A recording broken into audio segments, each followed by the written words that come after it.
നമസ്കാരം എല്ലാ പ്രേക്ഷകർക്കും 9 മണി വാർത്തയിലേക്ക് സ്വാഗതം. നോക്കാം പ്രധാന വാർത്തകൾ. തിരുവനന്തപുരം മെഡിക്കൽ കോളേജ് യൂറോളജി വിഭാഗം മേധാവി ഡോക്ടർ ഹാരിസ് ചിറക്കലിനെതിരെ നടപടി ഉണ്ടാകില്ല. മെഡിക്കൽ കോളേജ് പ്രിൻസിപ്പലിന്റെ വാർത്താ സമ്മേളനത്തിൽ കാര്യങ്ങൾ വിശദീകരിച്ചപ്പോൾ പിഴവുണ്ടായെന്ന ആരോഗ്യവകുപ്പ്. ഒരാഴ്ചത്തെ അവധിക്ക് ശേഷം ഡോക്ടർ ഹാരിസ് ചിറക്കൽ ഇന്ന് തിരികെ ജോലിയിൽ പ്രവേശിക്കും. ഉപകരണങ്ങൾ കാണാതായതിൽ DME റിപ്പോർട്ട് തിങ്കളാഴ്ച.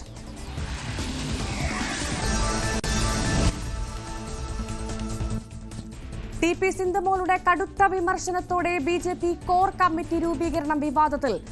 വനിതാ പ്രാതിനിധ്യം കുറവെന്ന ആക്ഷേപം. ജംബോ കമ്മിറ്റി പാർട്ടിയുടെ കെട്ടുറപ്പ് ദുർബലപ്പെടുത്തുന്നുവെന്നും ആശങ്ക. ഭാരവാഹികളിൽ നായർ സമുദായക്കാരെ കുത്തിനിറച്ചെന്നും വിമർശനം.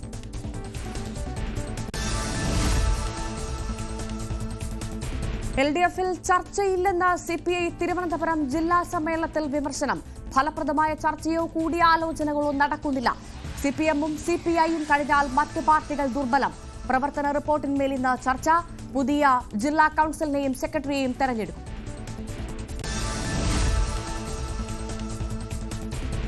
തെരഞ്ഞെടുപ്പ് കമ്മീഷനെതിരായ വിമർശനം കടുപ്പിച്ച് രാഹുൽ ഗാന്ധി. തെരഞ്ഞെടുപ്പ് കമ്മീഷന് പരാതി നൽകി കർണാടക കോൺഗ്രസ്. എല്ലാ മണ്ഡലങ്ങളിലും പരിശോധന വേണമെന്ന ആവശ്യം. പരാതിയിൽ സംസ്ഥാന തെരഞ്ഞെടുപ്പ് കമ്മീഷന് പരിശോധന ആരംഭിച്ചു.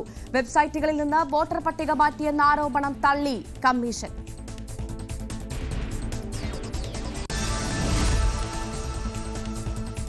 ട്രംപ് പുടിൻ നിർണായക കൂടിക്കാഴ്ച അടുത്ത വെള്ളിയാഴ്ച. കൂടിക്കാഴ്ച പുടിൻ ഇന്ത്യ സന്ദർശിക്കാനിരിക്കെ ആഗസ്റ്റ് 15-ന് അലാസ്കയിൽ നടക്കുന്ന ചർച്ചയിൽ യുക്രൈനുമായുള്ള യുദ്ധം അവസാനിപ്പിക്കാൻ ധാരണയായേക്കും.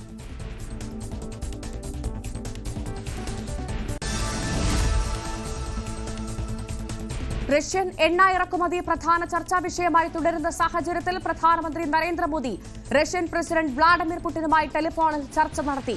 ഇന്ത്യ റഷ്യ പങ്കാളിത്തം കൂടുതൽ ആഴത്തിലാക്കാനുള്ള പ്രതിബദ്ധത വീണ്ടും ഉറപ്പിച്ചു എന്ന് മോദി എക്സിൽ പോസ്റ്റ് ചെയ്തു. ഈ വർഷം അവസാനം ഇന്ത്യയിൽ പ്രസിഡന്റ് പുടിൻ ആതിഥേയത്വം വഹിക്കാൻ ആഗ്രഹിക്കുന്നുവെന്നും പ്രധാനമന്ത്രി.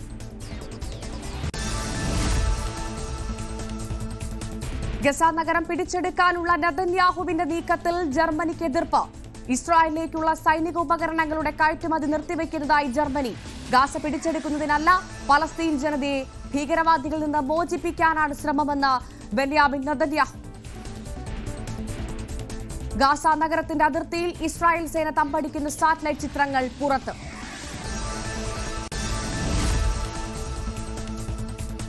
ധർമ്മസ്ഥല കേസ് അന്വേഷണത്തിന് SIT-ക്ക് പ്രത്യേക അധികാരം. പോലീസ് സ്റ്റേഷൻ പദവി നൽകിയ ആഭ്യന്തര വകുപ്പ്. ഇന്നും പരിശോധന തുടർന്നേക്കും. ഗ്രൗണ്ട് പെനട്രേറ്റിംഗ് റഡാർ സംവിധാനം എത്തിക്കാൻ നീക്കം.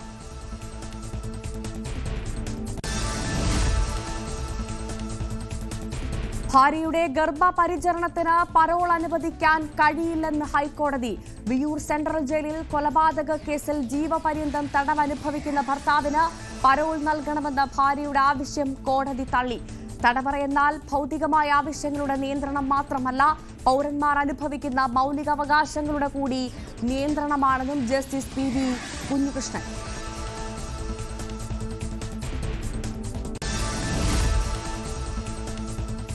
ലഹരി വ്യാപനത്തിനെതിരെ എറണാകുളത്ത് കോൺഗ്രസിന്റെ ക്വിറ്റ് ഗ്രേറ്റ് ഡേ വാക്കത്തോൺ. ലഹരി ഉപയോഗം തടയുന്നതിൽ സർക്കാർ നിസ്സംഗത പാലിക്കുകയാണെന്ന് വാക്കത്തോൺ ഉദ്ഘാടനം ചെയ്ത AICC general secretary KC Venugopal വിമർശിച്ചു. ഒരു കാലത്ത് പഞ്ചാബായിരുന്നു ലഹരിയുടെ കേന്ദ്രമെങ്കിൽ ഇപ്പോൾ കേരളമാണെന്നും KC വേണുഗോപാൽ പറഞ്ഞു.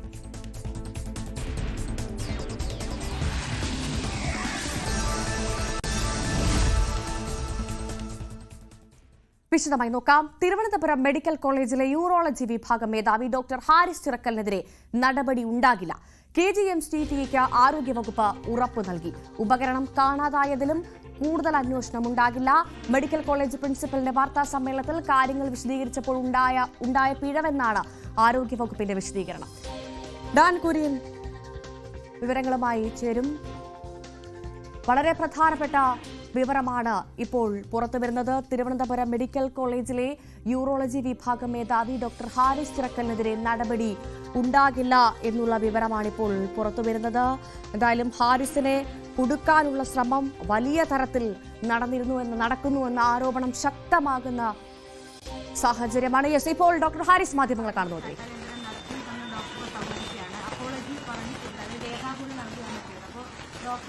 ഒരു സിസ്റ്റത്തെ പറ്റി പറഞ്ഞതിന് ശേഷം തന്റെ ഭാഗത്ത് നിന്ന് തന്നെ ചട്ടലംഘനം നടത്തിയിട്ടുണ്ട് സമ്മതിക്കുകയാണ്. തെറ്റ് ചെയ്തത് എനിക്ക് തെറ്റ് ചെയ്തെന്ന് സമ്മതിക്കാൻ ഒരു മടിയില്ല. തെറ്റ് ചെയ്തെങ്കിൽ തെറ്റെന്നും ശരി ചെയ്തെങ്കിൽ ശരിയെന്നും തന്നെ പറയും.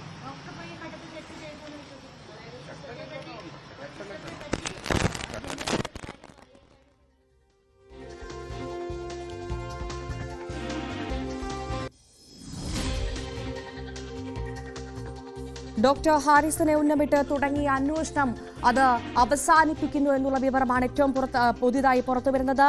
ഹാരിസിന്റെ മുറിയിൽ അസ്വാഭാവികമായി പെട്ടി കണ്ടു എന്ന വാദം പൊളിഞ്ഞതോടെ പോലീസ് അന്വേഷണത്തിന് പോവില്ല എന്നുള്ള വിവരം കൂടി നമുക്കിപ്പോൾ ലഭ്യമാകുന്നു. എന്തായാലും ഹാരിസിനെ കുടുക്കാൻ നോക്കി ആരോഗ്യവകുപ്പ് എന്ന തരത്തിലുള്ള വിമർശനം വലിയ തരത്തിൽ ശക്തമാകുന്ന സാഹചര്യത്തിൽ തന്നെയാണ് ഇപ്പോൾ ഇത് സംഘടനയ്ക്ക് ഉറപ്പ് നൽകുകയാണ്.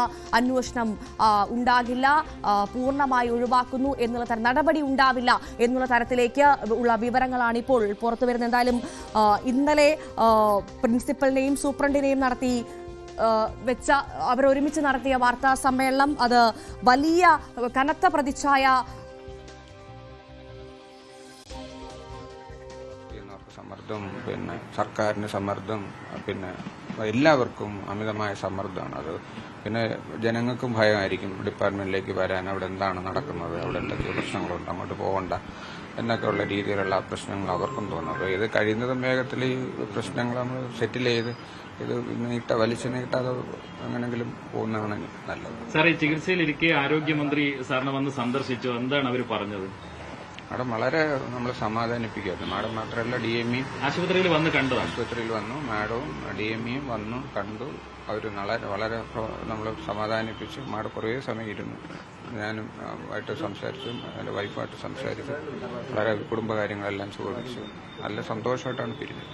ഈ സമാധാനിപ്പിച്ചു എന്ന് പറയുന്നത് താങ്കളുടെ ഭാഗത്ത് വീഴ്ചയില്ല എന്നാണോ മന്ത്രി പറയുന്നത്, അല്ലെങ്കിൽ അവർക്ക് തെറ്റുപറ്റിയെന്ന്? എന്താണ് സമാധാനിപ്പിക്കൽ? അല്ല, അങ്ങനൊന്നും ആ തലത്തിലൊന്നും നമുക്ക് ഞാൻ ചിന്തിച്ചിട്ടില്ല. നമ്മുടെ മുമ്പിൽ ഒരാൾ വന്ന് നമ്മളെ സമാധാനിപ്പിക്കുന്നു, നമ്മൾ സമാധാനമായിട്ട് കഴിയുന്നു. അങ്ങനെ നമ്മൾ സാറിന് എന്തെങ്കിലും ഒരു ഉറപ്പ് അവർ തന്നിട്ടുണ്ട്? ഇനി അല്ല, അവിടെ വെച്ച് ഇങ്ങനെയുള്ള ഒരു കാര്യം ചർച്ച ചെയ്തില്ല.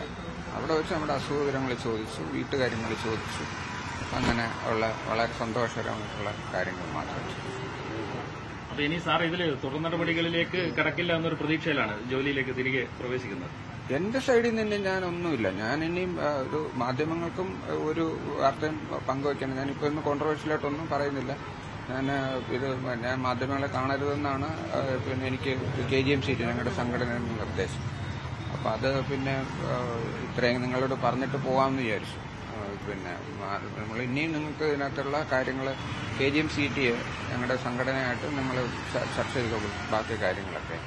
ഞാൻ ഇനി ഇതിനകത്ത് ഇനിയും പ്രതികരണത്തിലില്ല. ഈ നെഫ്രോസ്കോപ്പ് കേടായത് തകരാർ പരിഹരിക്കാൻ അയച്ചതായിരുന്നു അല്ലേ കഴിഞ്ഞ ദിവസം? അതായത് ഈ സംശയം ഉണ്ടാക്കിയത്? അത് സംശയമൊന്നുമില്ല. അത് നമ്മൾ നെഫ്രോസ്കോപ്പ് കേടാവും, നമ്മളത് പിന്നെ നമ്മൾ അയച്ചു അതെങ്ങനെയെങ്കിലും റിപ്പയർ ചെയ്യാൻ പറ്റുമെന്ന് നോക്കും.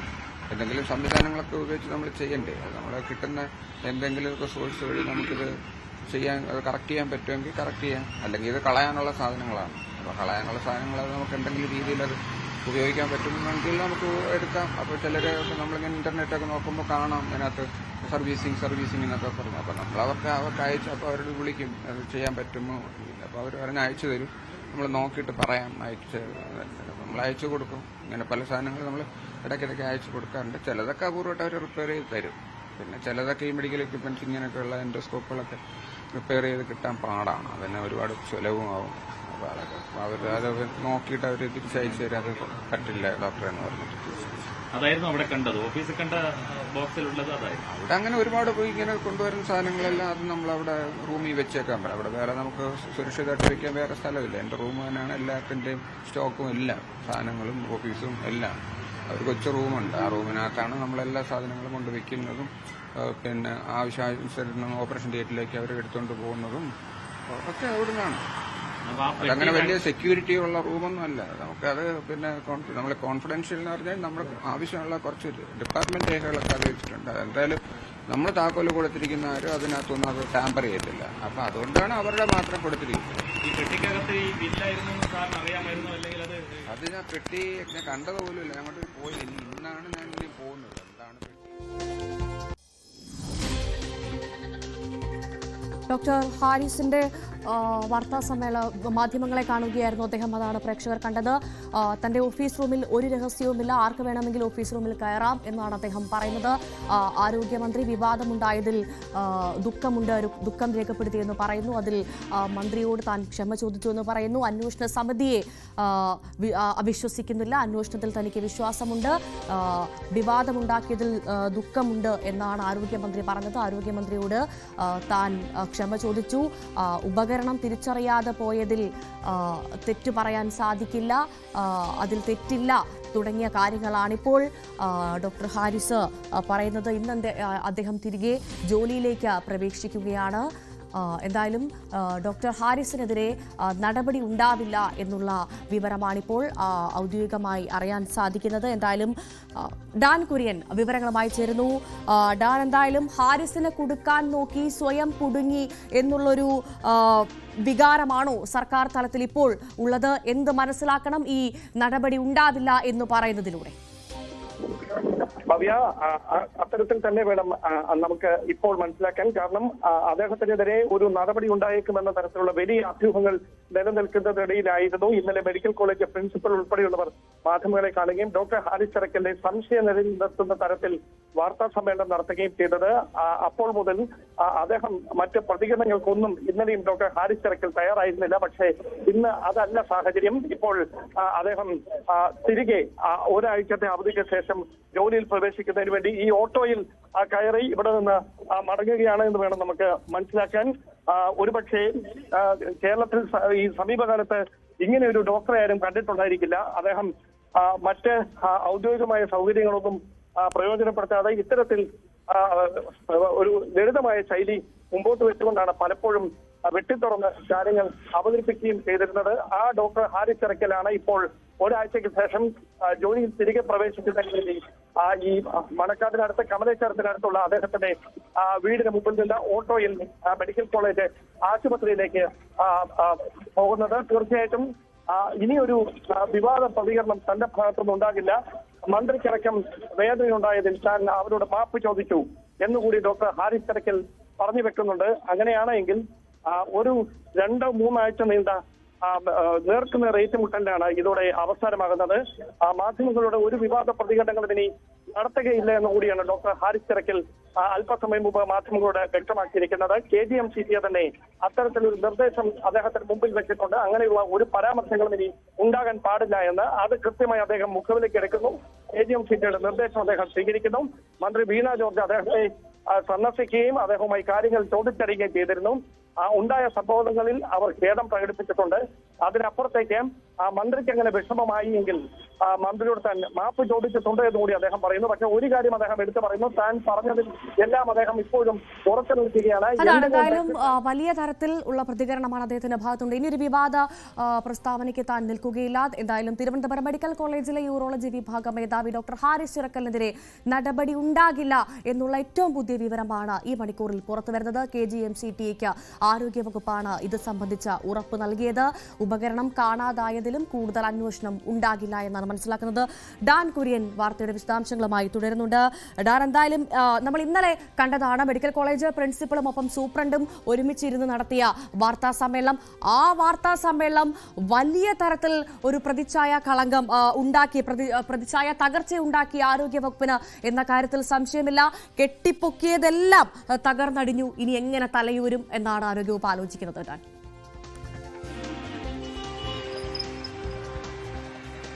തീർച്ചയായിട്ടും. അതായത് ഇന്നലെ മെഡിക്കൽ കോളേജ് പ്രിൻസിപ്പൽ ഉൾപ്പെടെ നടത്തിയ വാർത്താ സമ്മേളനത്തിൽ ബാഹ്യസമ്മർദ്ദം ഉണ്ടായിട്ടുണ്ട് എന്ന് വ്യക്തമാക്കുന്ന ചില ഫോൺ കോളുകൾ ഈ വാർത്താ സമ്മേളനം നടത്തുന്നതിനിടയിൽ അവരുടെ ഫോണുകളിലേക്ക് വരികയും അതിനുശേഷം പിന്നീട് അതിനെക്കുറിച്ച് വിശദീകരണം നടത്താൻ ശ്രമിച്ച് പാടുപെടുകയും ചെയ്യുന്ന ഒരു സാഹചര്യമാണ് കണ്ടത്. അങ്ങനെ വാർത്താ സമ്മേളനം നടത്താനിടയായ സാഹചര്യം ആരോഗ്യവകുപ്പ് മന്ത്രിയുടെ ഓഫീസിൽ നിന്നുള്ള സമ്മർദ്ദത്തെ തുടർന്നാണ് എന്ന വിവരങ്ങളും അഭ്യൂഹങ്ങളും ഏറുന്ന ഒരു സാഹചര്യമുണ്ടായി. അതിന് പിന്നാലെയാണ് ഡോക്ടർ ഹാരിസ് ചിറക്കലിനെതിരെ ഒരു തരത്തിലുള്ള നടപടിയും ഉണ്ടാകില്ല എന്ന വിവരം ഇന്ന് വാർത്തയായി പുറത്തുവരുന്നത്. എന്തായാലും ഒരാഴ്ചത്തെ അവധിക്ക് ശേഷം ഡോക്ടർ ഹാരിസ് തറക്കൽ ഇന്ന് മടങ്ങിയെത്തുമോ, തിരികെ യൂറോളജി വിഭാഗത്തിന്റെ തലപ്പത്തേക്ക് അദ്ദേഹം വീണ്ടും ഔദ്യോഗികമായി ജോലിയിലേക്ക് പ്രവേശിക്കുമോ എന്ന തരത്തിലുള്ള സംശയങ്ങളൊക്കെ നിലനിന്നിരുന്നു. പക്ഷേ അതിനെയെല്ലാം അസ്ഥാനത്താക്കിക്കൊണ്ട് രാവിലെ തന്നെ അദ്ദേഹം മാധ്യമങ്ങളെ കണ്ട് അദ്ദേഹത്തിന്റെ നിലപാട് വ്യക്തമാക്കിയിരിക്കുകയാണ്. തന്റെ ഭാഗത്ത് ഒരു വീഴ്ചയും സംഭവിച്ചിട്ടില്ല, തെറ്റ് പറ്റിയെങ്കിൽ അത് തനിക്ക് തുറന്നു പറയുന്നതിന് ഒരു ബുദ്ധിമുട്ടുമില്ല എന്ന് പറയുകയും അതോടൊപ്പം തന്നെ ഇനി ഒരു നേർക്കുനേർ ഏറ്റുമുട്ടൽ ഇല്ല എന്ന് കൂടി അദ്ദേഹം പറഞ്ഞു വെക്കുകയാണ്. അങ്ങനെയാണെങ്കിൽ ആരോഗ്യമന്ത്രി വീണ ജോർജ് നേരിട്ട് നടത്തിയ മഞ്ഞുരുക്കൽ നീക്കം ഫലം കണ്ടിരിക്കുന്നു. KGMCT അടക്കം അധ്യാപക സംഘടന അടക്കം നടത്തിയ ഇടപെടൽ ഫലം കണ്ടിരിക്കുന്നു. ഇനിയൊരു വിവാദ പ്രതികരണത്തിന് താനില്ല, തന്റെ നാവിൽ നിന്ന് അങ്ങനെ ഒരു പ്രതികരണം ഇനി മാധ്യമങ്ങൾക്ക് കിട്ടുകയില്ല എന്ന് കൂടിയാണ് പരോക്ഷമായി അദ്ദേഹം പറഞ്ഞു വെക്കുന്നത്. കഴിഞ്ഞ ഏതാനും ദിവസങ്ങളായി അദ്ദേഹം നടത്തുന്ന പരാമർശങ്ങളൊക്കെ കാച്ചിക്കുറുക്കി തന്നെയായിരുന്നു വാക്കുകൾ ഉപയോഗിച്ചിരുന്നത്. കൂടുതൽ പ്രകോപിപ്പിക്കുന്ന തരത്തിലേക്ക് കാര്യങ്ങളൊന്നും പോവുകയും ചെയ്തിരുന്നില്ല. മാധ്യമങ്ങൾ ആവർത്തിച്ച് ചോദിക്കുമ്പോഴും കൃത്യമായി അദ്ദേഹത്തിന്റെ നിലപാട് പറയുകയും എന്നാൽ അത് ആരെയും പ്രകോപിപ്പിക്കാതിരിക്കാൻ പ്രത്യേകം ശ്രദ്ധിക്കുകയും ചെയ്യുന്നുണ്ടായിരുന്നു. അത് തന്നെ ഇന്ന് ഒരിക്കൽ കൂടി ആവർത്തിച്ചുകൊണ്ടാണ് ഇനി താൻ മാധ്യമങ്ങളെ കാണില്ല. KGMCT അദ്ദേഹത്തോട് അങ്ങനെ ഒരു നിർദ്ദേശം മുമ്പോട്ട് വെച്ചിട്ടുണ്ട്. അത് പൂർണ്ണമായി താൻ പാലിക്കുകയാണ്. ആ കാര്യം നിങ്ങളെ അറിയിക്കാനാണ് ഞാനിപ്പോൾ നിങ്ങളെ കാണുന്നത് എന്ന് പറഞ്ഞുകൊണ്ടാണ് ഡോക്ടർ ഹാരിസ് തറക്കൽ അല്പസമയം മുമ്പ് മാധ്യമങ്ങളെ കണ്ടതിന് ശേഷം ഇവിടുന്ന് തീർച്ചയായും പറഞ്ഞതുപോലെ അത്തരത്തിലൊരു മഞ്ഞുരുക്കം ഉണ്ടാകുമ്പോൾ പോലും നമ്മൾ ഇന്നലെ ശ്രദ്ധിച്ചതാണ് ഈ മോസ്ലോസ്കോപ്പും നെഫ്രോസ്കോപ്പും തമ്മിൽ തിരിച്ചറിയാത്ത, ഡെലിവറി ചലാനും ബില്ലും തമ്മിൽ തിരിച്ചറിയാത്ത രണ്ടുപേർ ഇന്നലെ വാർത്താ സമ്മേളനം നടത്തി നമ്മൾ കണ്ടു. അതേ സമയത്ത് ഡാൻ പറഞ്ഞതുപോലെ അവർക്കൊരു ഫോൺ കോൾ വരുന്നു. ആ ഫോൺ കോളിനൊപ്പം തുള്ളുന്ന പാവകളെ പോലെ അവർ സംസാരിക്കുന്നു. അപ്പോൾ അറിയേണ്ടത് ഏത് അധികാരബോധമാണ് അവരെ നിയന്ത്രിച്ചത് ആ സമയങ്ങളിൽ എന്നാണ്. അവർ അതിനനുസരിച്ച് അവർ തുള്ളുന്ന പാവകളായത് ഏത് അധികാരബോധത്തിന്റെ നിർദ്ദേശപ്രകാരമായിരിക്കാം ഡാൻ?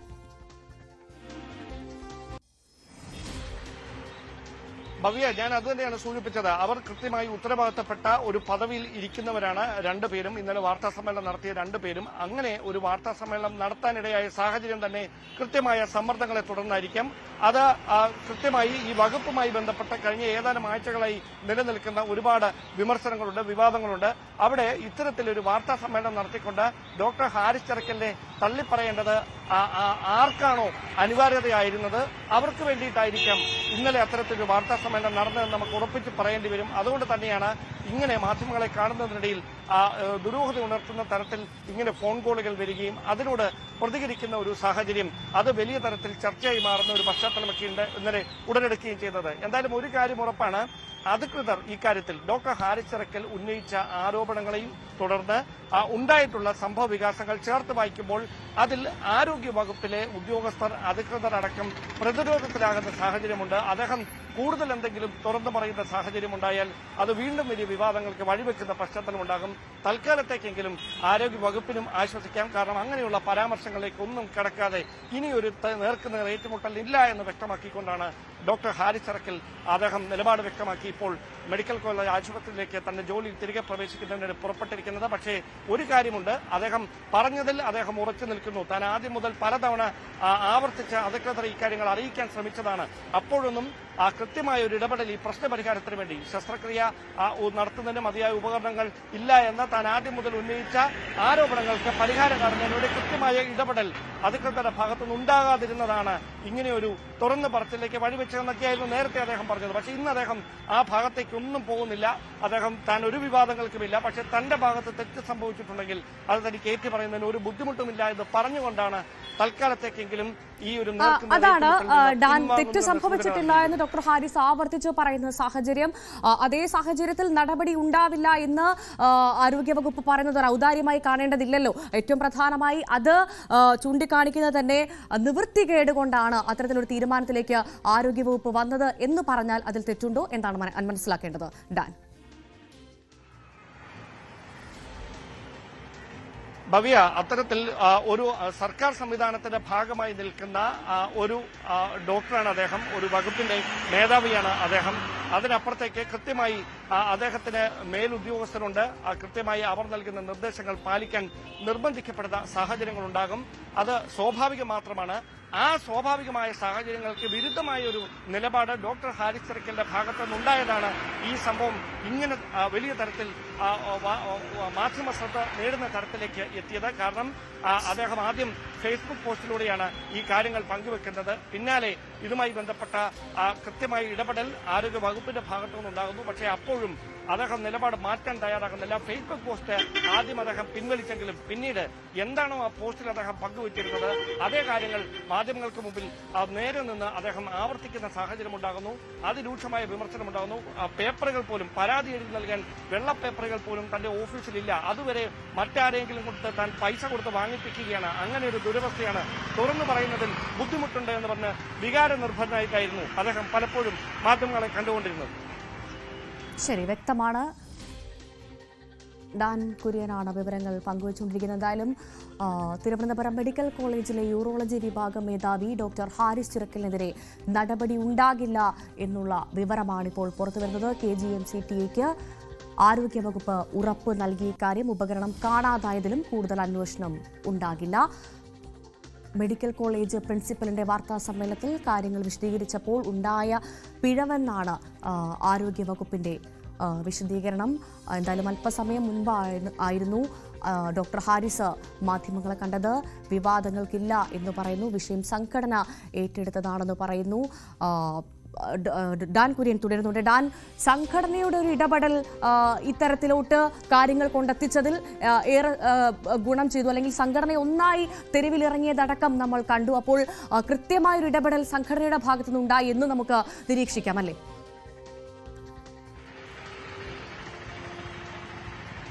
ഡോക്ടർമാർ പ്രതിരോധത്തിലാകുന്ന ഏത് സംഭവങ്ങളുണ്ടായാലും, അവരെ വേട്ടയാടുന്ന ഏത് സാഹചര്യങ്ങളുണ്ടായാലും അവിടെ കൃത്യമായി നിലപാടെടുക്കുകയും തെരുവിലേക്ക് സമരം വ്യാപിപ്പിക്കുകയും ജോലിയിൽ നിന്ന് വിട്ടുനിൽക്കുകയും ഒക്കെ ചെയ്യുന്നത് ഡോക്ടർമാർ കേരളത്തിൽ മുൻപും ചെയ്തിട്ടുള്ളതാണ്. പക്ഷേ ഡോക്ടർ ഹാരിസ് ചിറക്കൽ ഉന്നയിച്ച ആരോപണങ്ങളോട് സംഘടനാ തലപ്പത്തുള്ളവർ ആദ്യം മുതൽ തങ്ങൾ ഡോക്ടറെ ഒറ്റയ്ക്കാക്കില്ല എന്ന് പറയുന്നുണ്ടെങ്കിലും അതിനപ്പുറത്തേക്ക് അദ്ദേഹത്തിന് ഒരു പ്രതിരോധം തീർക്കാൻ പ്രത്യക്ഷത്തിൽ അവർ തയ്യാറായിരുന്നില്ല. പക്ഷേ പിന്നീട് അങ്ങോട്ട് അദ്ദേഹം മുമ്പോട്ട് വെക്കുന്ന ആരോപണങ്ങൾ, ആക്ഷേപങ്ങൾ അത് കൃത്യമായി വലിയ തരത്തിൽ ജനങ്ങൾക്കിടയിൽ ചർച്ചയായി മാറുന്ന ഒരു സാഹചര്യവും ആരോഗ്യവകുപ്പിനെ പ്രതിക്കൂട്ടിലാക്കുന്ന ഒരു പശ്ചാത്തലവും ഉണ്ടായതോടെയാണ് അവിടെ അനുനയ നീക്കത്തിന്റെ ഭാഗമായി സംഘടനകളുടെ ഭാഗത്തു നിന്നുള്ള ഇടപെടൽ കൂടി ഉണ്ടായത്. അങ്ങനെയാണ് KGMCTA അടക്കം ഈ വിഷയത്തിൽ ഇടപെടുകയും ഡോക്ടർ ഹാരിസ് ചിറക്കലിനോട് ഇനി വിവാദ പരാമർശങ്ങൾ നടത്തരുത്, പരസ്യമായി മാധ്യമങ്ങളുടെ അത്തരം പ്രതികരണങ്ങൾ ഉണ്ടാകാൻ പാടില്ല എന്നൊരു നിർദ്ദേശം മുമ്പോട്ട് വെച്ചത്. അങ്ങനെയാണെങ്കിൽ ഒരു മീഡിയേറ്റർ റോളിലേക്ക് KGMCTA എത്തിയതാണ് നിലവിൽ ഈ പ്രശ്നപരിഹാരത്തിന്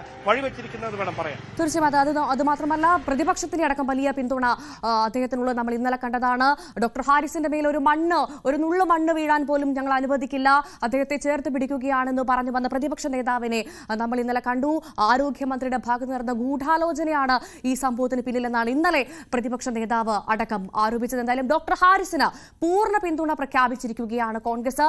സർക്കാർ അന്വേഷണം നടത്തിക്കോട്ടെ എന്നും കുറ്റക്കാരാക്കാൻ സമ്മതിക്കില്ലെന്നും KPCC പ്രസിഡന്റ് സണ്ണി ജോസഫ് പറഞ്ഞു. അദ്ദേഹത്തിന്റെ വാക്കുകൾ കേൾക്കാം. നാടകങ്ങൾ അല്ലെങ്കിൽ അവര് ഡോക്ടർക്കെതിരെ നടത്തിയ കരുനീക്കങ്ങൾ അവർക്ക് തന്നെ തിരിച്ചടിയായി. അതിൽ സംസാരിക്കുന്ന തെളിവുകൾ ജനങ്ങൾ കണ്ടു കഴിഞ്ഞു. അവരത് നല്ല ബോധ്യത്തോടെ മനസ്സിലാക്കുന്നുണ്ട്. സർക്കാർ സത്യത്തിൽ ഈ ഡോക്ടർക്കെതിരെ നടത്തിയ അപവാദ പ്രചരണങ്ങളും ഭീഷണി പ്രയോഗങ്ങളും എല്ലാം പിൻവലിച്ച് മാപ്പ് പറയണം എന്ന് കോൺഗ്രസ് പാർട്ടി ആവശ്യപ്പെടുകയാണ്. ധർമ്മസ്ഥലയിലെ ദുരൂഹതകൾ.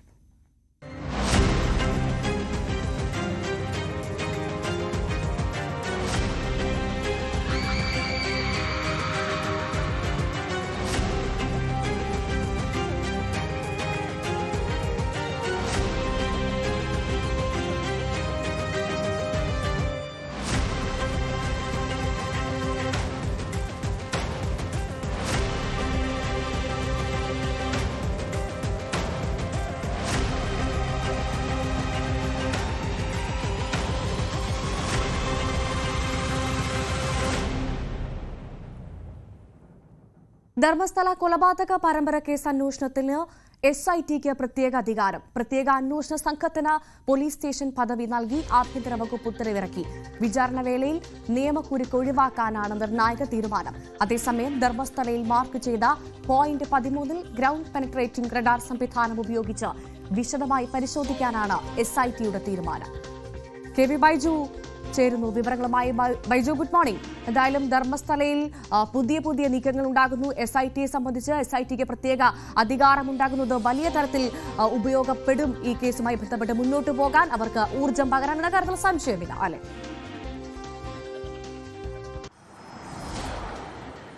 തീർച്ചയായും ഭവ്യ, ഓരോ ദിവസവും അത്തരത്തിൽ പുതിയ വാർത്തകളും വെളിപ്പെടുത്തലും ഒക്കെയാണ് ധർമ്മസ്ഥലയിൽ നിന്ന് വരുന്നത്. എന്തായാലും ഇന്ന് നമുക്ക് ഏറ്റവും പുതുതായി നൽകാൻ കഴിയുന്ന വിവരം, ഇപ്പോൾ 13ാം പോയിന്റ് ഇന്ന് പരിശോധിക്കാൻ സാധ്യതയില്ല എന്നാണ്.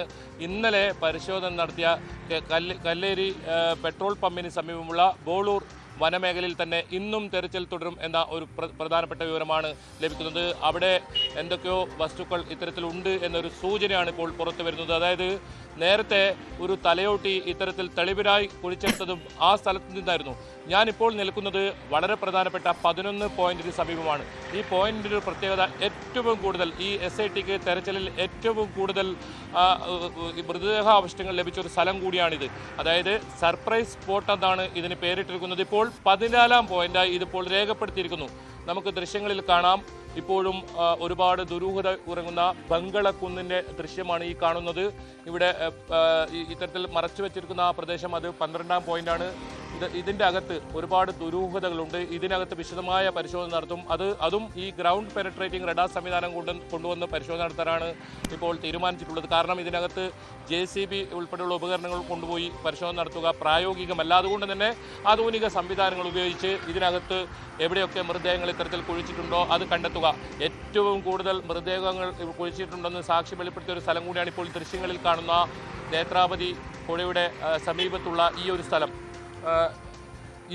ഇതിൽ ആ ദൃശ്യങ്ങൾ കാണാം. അത് പോയിന്റ് 13 13 എന്ന് അടയാളപ്പെടുത്തിയ സ്ഥലം. അവിടെ നിന്നും ഒരു 100 മീറ്റർ മാറിയാണ് ഒരു മനുഷ്യൻ്റെ പൂർണ്ണ അസ്ഥികൂടവും ഒരു തലയോട്ടിയും 60ഓളം ഇത്തരത്തിലുള്ള അസ്ഥികളും ലഭിച്ച സ്ഥലം. ഇതാണ്, ഈ വഴിയാണ് ഇതിനകത്തേക്ക് പോകുന്ന ഒരു വഴി. ഇതുവഴിയാണ് ഈ പരിശോധനയൊക്കെ നടത്താൻ വേണ്ടി ഉദ്യോഗസ്ഥർ പോയ ഒരു സ്ഥലം. ഇതുവഴിയാണ് ഇതിനകത്ത്, ഈ വനത്തിനകത്ത് പ്രവേശിക്കേണ്ടത്. ദുർഘടം പിടിച്ച ഒരു പാതയാണ് ഇതിനകത്ത്. വിഷപ്പാമ്പുകൾ ഉൾപ്പെടെയുള്ള ഒരു സ്ഥലമാണ് ഇത്. ഇത് വനം വകുപ്പിൻ്റെ കൃത്യമായ അധീനതയിലുള്ള ഒരു സ്ഥലം കൂടിയാണ്. നമുക്ക് കുറച്ച് ദൃശ്യങ്ങൾ കാണാം. ഇതിനകത്ത് പൂർണ്ണമായും കടക്കാൻ പോലീസ് അനുവദിക്കാത്തൊരു പ്രത്യേകതയുണ്ട്. കാരണം ഒരുപാട് മൃതദേഹാവശിഷ്ടങ്ങൾ കുഴിച്ചിട്ടുണ്ടെന്ന് പറയുന്ന ഒരു സ്ഥലമാണിത്. ദൃശ്യങ്ങളിൽ നിന്ന് നമുക്ക് കാണാം എത്രത്തോളം ഭീകരതയാണ് ഇതിനകത്തെന്ന്. വിഷപ്പാമ്പുകളുടെയും അതുപോലെ തന്നെ വന്യമൃഗങ്ങളുടെയും ഒക്കെ ശല്യമുള്ള വളരെ ചെങ്കുത്തായ ഇങ്ങനെ കയറിപ്പോകുന്ന ഒരു സ്ഥലമാണ്. 100 മീറ്റർ ഉയരത്തിലാണ് ഈ മൃതദേഹാവശിഷ്ടങ്ങൾ ലഭിച്ചത്. ഇതിന് തൊട്ട് സമീപത്ത്, നമ്മളിപ്പോൾ ദൃശ്യങ്ങളിൽ കാണിക്കുന്നതിന് തൊട്ട് സമീപത്താണ് ഇത്തരത്തിൽ മൃതദേഹാവശിഷ്ടങ്ങൾ ലഭിച്ച സ്ഥലം. ആ ദൃശ്യം എക്സ്ക്ലൂസീവായി നമ്മൾ കാണിക്കുന്നു.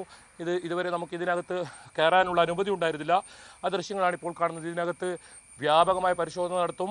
അത് ആധുനിക സംവിധാനങ്ങൾ ഉപയോഗിച്ചുള്ള പരിശോധന നടത്തും. ഇപ്പോൾ കാണുന്ന സ്ഥലങ്ങളിലെല്ലാം ഇത്തരത്തിൽ മൃതദേഹാവശിഷ്ടങ്ങൾ ഉണ്ട് എന്ന് പറയുന്ന സ്ഥലങ്ങളാണ്. എന്തായാലും വളരെ പ്രധാനപ്പെട്ട ഒരു പോയിന്റാണ്. നേത്രാവതി പുഴയോട് ചേർന്ന് കിടക്കുന്ന, റോഡിനോട് ചേർന്ന് കിടക്കുന്ന സ്ഥലം. ഇവിടെ ഈ റോഡിൽ നിന്നും ഇത്തരത്തിൽ മൃതദേഹങ്ങൾ ശുചീകരണ തൊഴിലാളിക്ക് നൽകുകയും പിന്നീട് അദ്ദേഹം ഇതുവഴി ഇതിനകത്ത് കൊണ്ടുപോയി സംസ്കരിക്കുകയും ചെയ്തു എന്നാണ് മൊഴി. ഒന്നല്ല, 3 മൃതദേഹങ്ങൾ ഒരു സ്ഥലത്ത് നിന്ന് മൃതദേഹാവശിഷ്ടങ്ങൾ ലഭിച്ചു. അത് അസ്ഥികൂടമാണ്. അത് പുരുഷൻ്റേതാണോ സ്ത്രീയുടേതാണോ കുട്ടികളുടേതാണോ എന്ന കാര്യത്തിൽ ഫോറൻസിക് പരിശോധന ഫലം വന്നാൽ മാത്രമേ അറിയാൻ സാധിക്കൂ. നമുക്ക് മരങ്ങളുടെ ദൃശ്യങ്ങളൊക്കെ നോക്കിയാൽ കാണാം. ഇതിനകത്ത് ഇത്തരത്തിൽ ഒരുപാട് മരങ്ങൾ തിങ്ങി നിൽക്കുന്ന ഒരു സ്ഥലമാണ്. വിഷപ്പാമ്പുകളുണ്ട്. അത്രത്തോളം അപകടകരമായ ഒരു സ്ഥലമാണ്. ഈ സ്ഥലങ്ങളിലാണ് SITയുടെ നേതൃത്വത്തിൽ പരിശോധന നടത്തുന്നത്. മറ്റൊരു പ്രധാനപ്പെട്ട കാര്യം, ഇന്ന് പരിശോധന നടത്തേണ്ട ആ സ്ഥലത്ത് ഇന്നലെ ആന ഇറങ്ങുന്ന ഒരു സാഹചര്യം കൊണ്ടുണ്ടായിരുന്നു. പടക്കം പൊട്ടിച്ചാണ് ഇന്നലെ പരിശോധന നടത്തിയത്. വളരെ പ്രതിസന്ധിയുണ്ട് ഇപ്പോൾ നടക്കുന്ന പരിശോധനയ്ക്ക്. അത്തരത്തിലുള്ള ഒരു പരിശോധനയാണ് ഇപ്പോൾ നടത്തുന്നത്. എന്തായാലും SITയെ സംബന്ധിച്ചിടത്തോളം അതെല്ലാം മറികടന്ന് പരിശോധന നടത്തുന്ന കാഴ്ചയാണ് ഇവിടെ നിന്നും കാണാൻ സാധിക്കുന്നത്. ഞാനിപ്പോൾ നിൽക്കുന്നത് നേരത്തെ ഒന്നും ദൃശ്യങ്ങളിൽ നിന്നൊന്നും ഇതുവരെ പുറത്തു വരാത്ത ഒരു സ്ഥലമാണ്. ഇവിടെയാണ് ഈ ശുചീകരണ തൊഴിലാളി ചൂണ്ടിക്കാട്ടിയ ഒരുപാട് മൃതദേഹങ്ങൾ കുഴിച്ചിട്ടുണ്ടെന്ന് പറയുന്ന സ്ഥലം. ഇതിനകത്ത് പ്രവേശനം ഉണ്ടായിരുന്നില്ല. നേരത്തെ പോലീസ് ഇതിനകത്ത് ഉണ്ടായിരുന്നില്ല. കാരണം കൂടുതലകത്തേക്ക് നമ്മളും പോകുന്നില്ല. കാരണം ഇത് തെളിവുകൾ നശിപ്പിക്കുന്ന രീതിയിലേക്ക് കാര്യങ്ങൾ ഉണ്ടാകരുത്. നമ്മളും ഈ അന്വേഷണത്തിന് സത്യം തേടിയുള്ള യാത്രയിലാണ്. ഭീഷണിക്കും ഒന്നും വഴങ്ങാതെ ഇപ്പോഴും ധർമ്മസ്ഥലയിൽ നിന്നും തത്സമയ റിപ്പോർട്ട് നൽകുന്നതും അതുകൊണ്ട് തന്നെയാണ്. എന്തൊക്കെ കാര്യങ്ങളാണ് ഓരോ മണിക്കൂറുകളിലും ഇവിടെ മാറുന്നത് അത് കൃത്യമായി എത്തിക്കുക എന്ന് തന്നെയാണ് നമ്മുടെയും ഉദ്ദേശം. ഏതായാലും 13-ാം പോയിന്റ് ഇന്ന് പരിശോധന ഉണ്ടാകില്ല എന്നൊരു വിവരമാണ് ഇപ്പോൾ ലഭിക്കുന്നത്. അല്പസമയത്തിനകം ശുചീകരണ തൊഴിലാളി ഈ ക്യാമ്പ് ഓഫീസിൽ ബെൽത്തങ്ങാടിയിലെ ക്യാമ്പ് ഓഫീസിലെത്തും. അങ്ങനെയാണെങ്കിൽ ഇന്ന് വളരെ നേരത്തെ പറഞ്ഞ ഇന്നലെ പരിശോധന നടത്തിയ അതേ സ്ഥലത്ത് പരിശോധന നടത്താനാണ് ഒരു സാധ്യത. എന്തായാലും ഇത് ചെങ്കുത്തായ ഒരു കയറ്റമാണ്. അതിനുശേഷം മുകളിൽ ആണ് ഈ മൃതദേഹാവശിഷ്ടം ലഭിച്ചത്. അതായത് 4 പേരുടെ മൃതദേഹങ്ങൾ ലഭിച്ച ഒരു സ്ഥലമാണ് എനിക്ക് സമീപം കാണുന്ന ഈ സ്ഥലം. ഇതിനകത്ത് നിന്നാണ് ഇത്തരത്തിൽ 4 പേരുടെ മൃതദേഹം ലഭിച്ചത്. ഇനി ഏറ്റവും പ്രധാനം ഇന്ന് നടത്തുന്ന പരിശോധന തന്നെയാണ്. നേരത്തെ ഈ തെളിവിനായി തലയോട്ടിയെടുത്ത സ്ഥലം, കത്തി കൊണ്ട് തലയോട്ടി എടുക്കുന്ന ദൃശ്യം അത് നമുക്ക് ഓർമ്മയുണ്ടാവും. ധർമ്മസ്ഥലയെ ഞെട്ടിച്ച ആദ്യത്തെ ഒരു ദൃശ്യമാണത്. അത് ശുചീകരണ തൊഴിലാളി തെളിവിനായി എടുത്ത സ്ഥലമാണ്. അത് കോടതിയിൽ പോലും ഹാജരാക്കുന്ന സാഹചര്യം ഉണ്ടായിരുന്നു. ഇപ്പോൾ അത് ഫോറൻസിക് പരിശോധനയ്ക്ക് അയച്ചിട്ടുണ്ട്. എന്തായാലും ആ സ്ഥലം ഇന്ന് കൂടുതൽ വിശദമായി പരിശോധിക്കും. അവിടെ കാട്ടാന ശല്യമുണ്ട്. ഇന്നലെ പരിശോധന നടത്തുന്ന സമയത്ത് വലിയ തോതിൽ കാട്ടാന എത്തുന്ന ഒരു സാഹചര്യം കൂടി ഉണ്ടായിരുന്നു. അപ്പോൾ പടക്കം പൊട്ടിച്ചാണ് കാട്ടാനെ അവിടെ നിന്ന് വിരട്ടി ഓടിച്ചത്. അതേ സ്ഥലത്താണ് ഇന്നും പരിശോധന നടത്തുന്നത്. എന്തായാലും ഇന്നത്തെ പരിശോധന വളരെ നിർണായകമായിരിക്കും. ഒരുപക്ഷെ ഇന്ന് നേരത്തെ തന്നെ തെരച്ചിൽ ആരംഭിക്കാനുള്ള ഒരു സാധ്യതയുമുണ്ട്. കാരണം മഴ ഉള്ള ഒരു സാഹചര്യം ഇന്നലെയൊക്കെ ഉണ്ടായിരുന്നു. നേരത്തെ വലിയ സംവിധാനത്തോടുകൂടി വളരെ നേരത്തെ തന്നെ പരിശോധന നടത്താനുള്ള ഒരു സാധ്യതയാണ് ഇപ്പോൾ നമുക്ക് കാണുന്നത്. ഏതായാലും ഇത് ദൃശ്യം വളരെ പ്രധാനപ്പെട്ടതാണ്. ഈ കുന്നിനകത്ത് ഒരുപാട് രഹസ്യങ്ങൾ, ബംഗള കുന്ന് എന്നറിയപ്പെടുന്ന നേത്രാവതി പുഴയ്ക്ക് സമീപമുള്ള ഈ കുന്നിൽ ഒരുപാട് രഹസ്യങ്ങൾ ഉറങ്ങുന്നുണ്ട്. ഒരു പക്ഷേ അനന്യ ഭട്ടിൻ്റേത് ഉൾപ്പെടെയുള്ള മൃതദേഹങ്ങൾ എവിടെയായിരിക്കും ഉണ്ടാവുക എന്ന സാക്ഷി സംശയിക്കുന്നു. കൃത്യമായ സാമ്യം അമ്മയും പോലീസ് ഉദ്യോഗസ്ഥരും നൽകിയിട്ടുണ്ട്. അതുകൊണ്ട് തന്നെ ഈ കുന്നിൽ വിശദമായ പരിശോധന ഉണ്ടാകും വരും ദിവസങ്ങളിൽ. ഇന്നത്തെ പരിശോധന പക്ഷേ ഇവിടെ നിന്നും ഒരു 9 കിലോമീറ്റർ മാറിയുള്ള വളരെ ഉൾപ്രദേശത്ത്, വനപ്രദേശത്ത്, മൊബൈൽ റേഞ്ച് കിട്ടാത്ത ഒരു സ്ഥലത്ത്, അങ്ങനെ ഒരു ഇടത്തിലാണ് ഇന്ന് പരിശോധന എന്നാണ് അറിയുന്നത്. ഏതായാലും ഇന്നലെ അവിടെ 1:30 കൂടിയാണ് പരിശോധനക്കെത്തിയത്, സംഘമെത്തിയത്. വെറും 4 മണിക്കൂർ മാത്രമാണ് അവിടെ പരിശോധന നടത്തിയത്. സമയമുണ്ടായിരുന്നില്ല, ഇരുട്ട് വന്നു, ഒപ്പം കാട്ടാന ശല്യമുണ്ടായി. ഇന്ന് കൃത്യമായ വിപുലമായ സംവിധാനത്തോടു കൂടിയുള്ള ഒരു തെരച്ചിലാണ് ഉദ്ദേശിക്കുന്നത്. അതിനിടയിലാണ് വളരെ പ്രധാനപ്പെട്ട മറ്റൊരു വിവരം കൂടി വരുന്നത്. നേരത്തെ ഭവ്യ സൂചിപ്പിച്ചതുപോലെ തന്നെ SITക്ക് കൂടുതൽ അധികാരം നൽകുന്നു സർക്കാർ. അത്തരത്തിൽ ഒരു പോലീസ് സ്റ്റേഷനായി ഇനി SIT പ്രവർത്തിക്കും. അത്തരം അധികാരം കൂടി SITക്ക് നൽകുന്നു. അത് ഈ കേസിനെ സംബന്ധിച്ചിടത്തോളം, അന്വേഷണ ഉദ്യോഗസ്ഥരെ സംബന്ധിച്ചിടത്തോളം വളരെ മുന്നോട്ട് പോകാൻ ഊർജ്ജം പകരുന്ന ഒരു തീരുമാനമാണ്. അതിൻ്റെ ഉത്തരവും ഇപ്പോൾ ഇറങ്ങിക്കഴിഞ്ഞു. ഇനി SITക്ക് നൽകുന്ന പരാതികൾ അത് കൃത്യമായി പോലീസ് സ്റ്റേഷനുകളിലേക്ക് അയക്കും. അവിടെ നിന്നും റീഡയറക്റ്റ് ചെയ്തതിനു ശേഷമായിരിക്കും SIT അത് കൃത്യമായി എടുക്കുക. അതുകൂടാതെ പ്രധാനപ്പെട്ട മറ്റൊരു സംഭവം കൂടി ഉണ്ടായി. ഒരു സാക്ഷി ഇപ്പോൾ എത്തിയിരിക്കുന്നു. ജയൻ എന്ന് പറയുന്ന സാങ്കല്പിക പേരാണത്. ജയൻ എന്ന് പറയുന്ന ഒരു സാക്ഷി കൂടെ വന്നിരിക്കുന്നു. മൃതദേഹം കുഴിച്ചിട്ടത് കണ്ടു എന്ന് വെളിപ്പെടുത്തൽ നടത്തുന്നു. അത് 2014 ശേഷമാണ്. ഈ ശുചീകരണ തൊഴിലാളി 95 മുതൽ 2014 വരെയാണ് ഇത്തരത്തിൽ മൃതദേഹങ്ങൾ കുഴിച്ചിട്ടെന്ന് പറയുന്നതെങ്കിൽ ഇത് 2014 ശേഷം ഈ സമീപകാലത്ത് ഇത്തരത്തിൽ കുഴിച്ചിട്ടു എന്ന ഒരു സാക്ഷിയുടെ വെളിപ്പെടുത്തലാണുള്ളത്. എന്തായാലും ആ സംഭവത്തിൽ ഒരു പരിശോധന നടത്താൻ ഇപ്പോൾ SIT തീരുമാനിച്ചിരിക്കുന്നു എന്ന ഒരു വിവരം കൂടി പുറത്തു വരുന്നുണ്ട്. എന്നാലും അത് വളരെ പ്രധാനമാണ്. അങ്ങനെയാണെങ്കിൽ ഇനിയും കൂടുതൽ ആളുകൾ രംഗത്ത് വരും എന്ന് വേണം കരുതാൻ. കാരണം SITയിൽ ഇപ്പോൾ പൂർണ്ണമായും ആളുകൾക്ക് വിശ്വാസമുണ്ടായിരിക്കുന്നു. മാത്രമല്ല കൃത്യമായ വിവരങ്ങൾ ഇവിടെ നിന്നും വാർത്തകളും പുറത്തു വരുന്നൊരു സാഹചര്യമുണ്ട്. അത് പൊതുജനങ്ങളുടെ ഇടയിൽ വലിയ ഊർജ്ജം പകർന്നിട്ടുണ്ട്. അതുകൊണ്ട് തന്നെയായിരിക്കും ഇത്തരത്തിൽ കൂടുതൽ ആളുകൾ രംഗത്ത് വരുന്നത്. ഐഡന്റിറ്റി വെളിപ്പെടുത്തിയിട്ടില്ല. ജയൻ എന്നാണ് ഇയാൾക്ക് സാങ്കല്പികമായ ഒരു പേര് നൽകിയിട്ടുള്ളത്. ഭീമനും ജയനും ഇപ്പോൾ 2 സാക്ഷികൾ ഇപ്പോൾ ധർമ്മസ്ഥലയുടെ ഈ കൂട്ടക്കൊലപാതക പരമ്പര കേസിൽ മുന്നോട്ട് വന്ന സാഹചര്യം ഉണ്ടായിട്ടുണ്ട്. ഇനി കൂടുതൽ ആളുകൾ വരുമെന്ന ഒരു പ്രതീക്ഷയാണ് SITയും പങ്കുവെക്കുന്നത്. എന്തായാലും ഇത് വളരെ പ്രധാനപ്പെട്ട ഒരു പോയിന്റാണ്. ഈ പോയിന്റിൽ ഇനി പരിശോധന ഏത് രീതിയിലായിരിക്കും, എത്രത്തോളം മൃതദേഹാവശിഷ്ടങ്ങൾ ഈ ഒരു ബംഗളക്കുന്നിന് അകത്തുണ്ടോ അതെല്ലാം കണ്ടെത്തുക, അത് തന്നെയാണ് SITയുടെ ഒരു തീരുമാനം.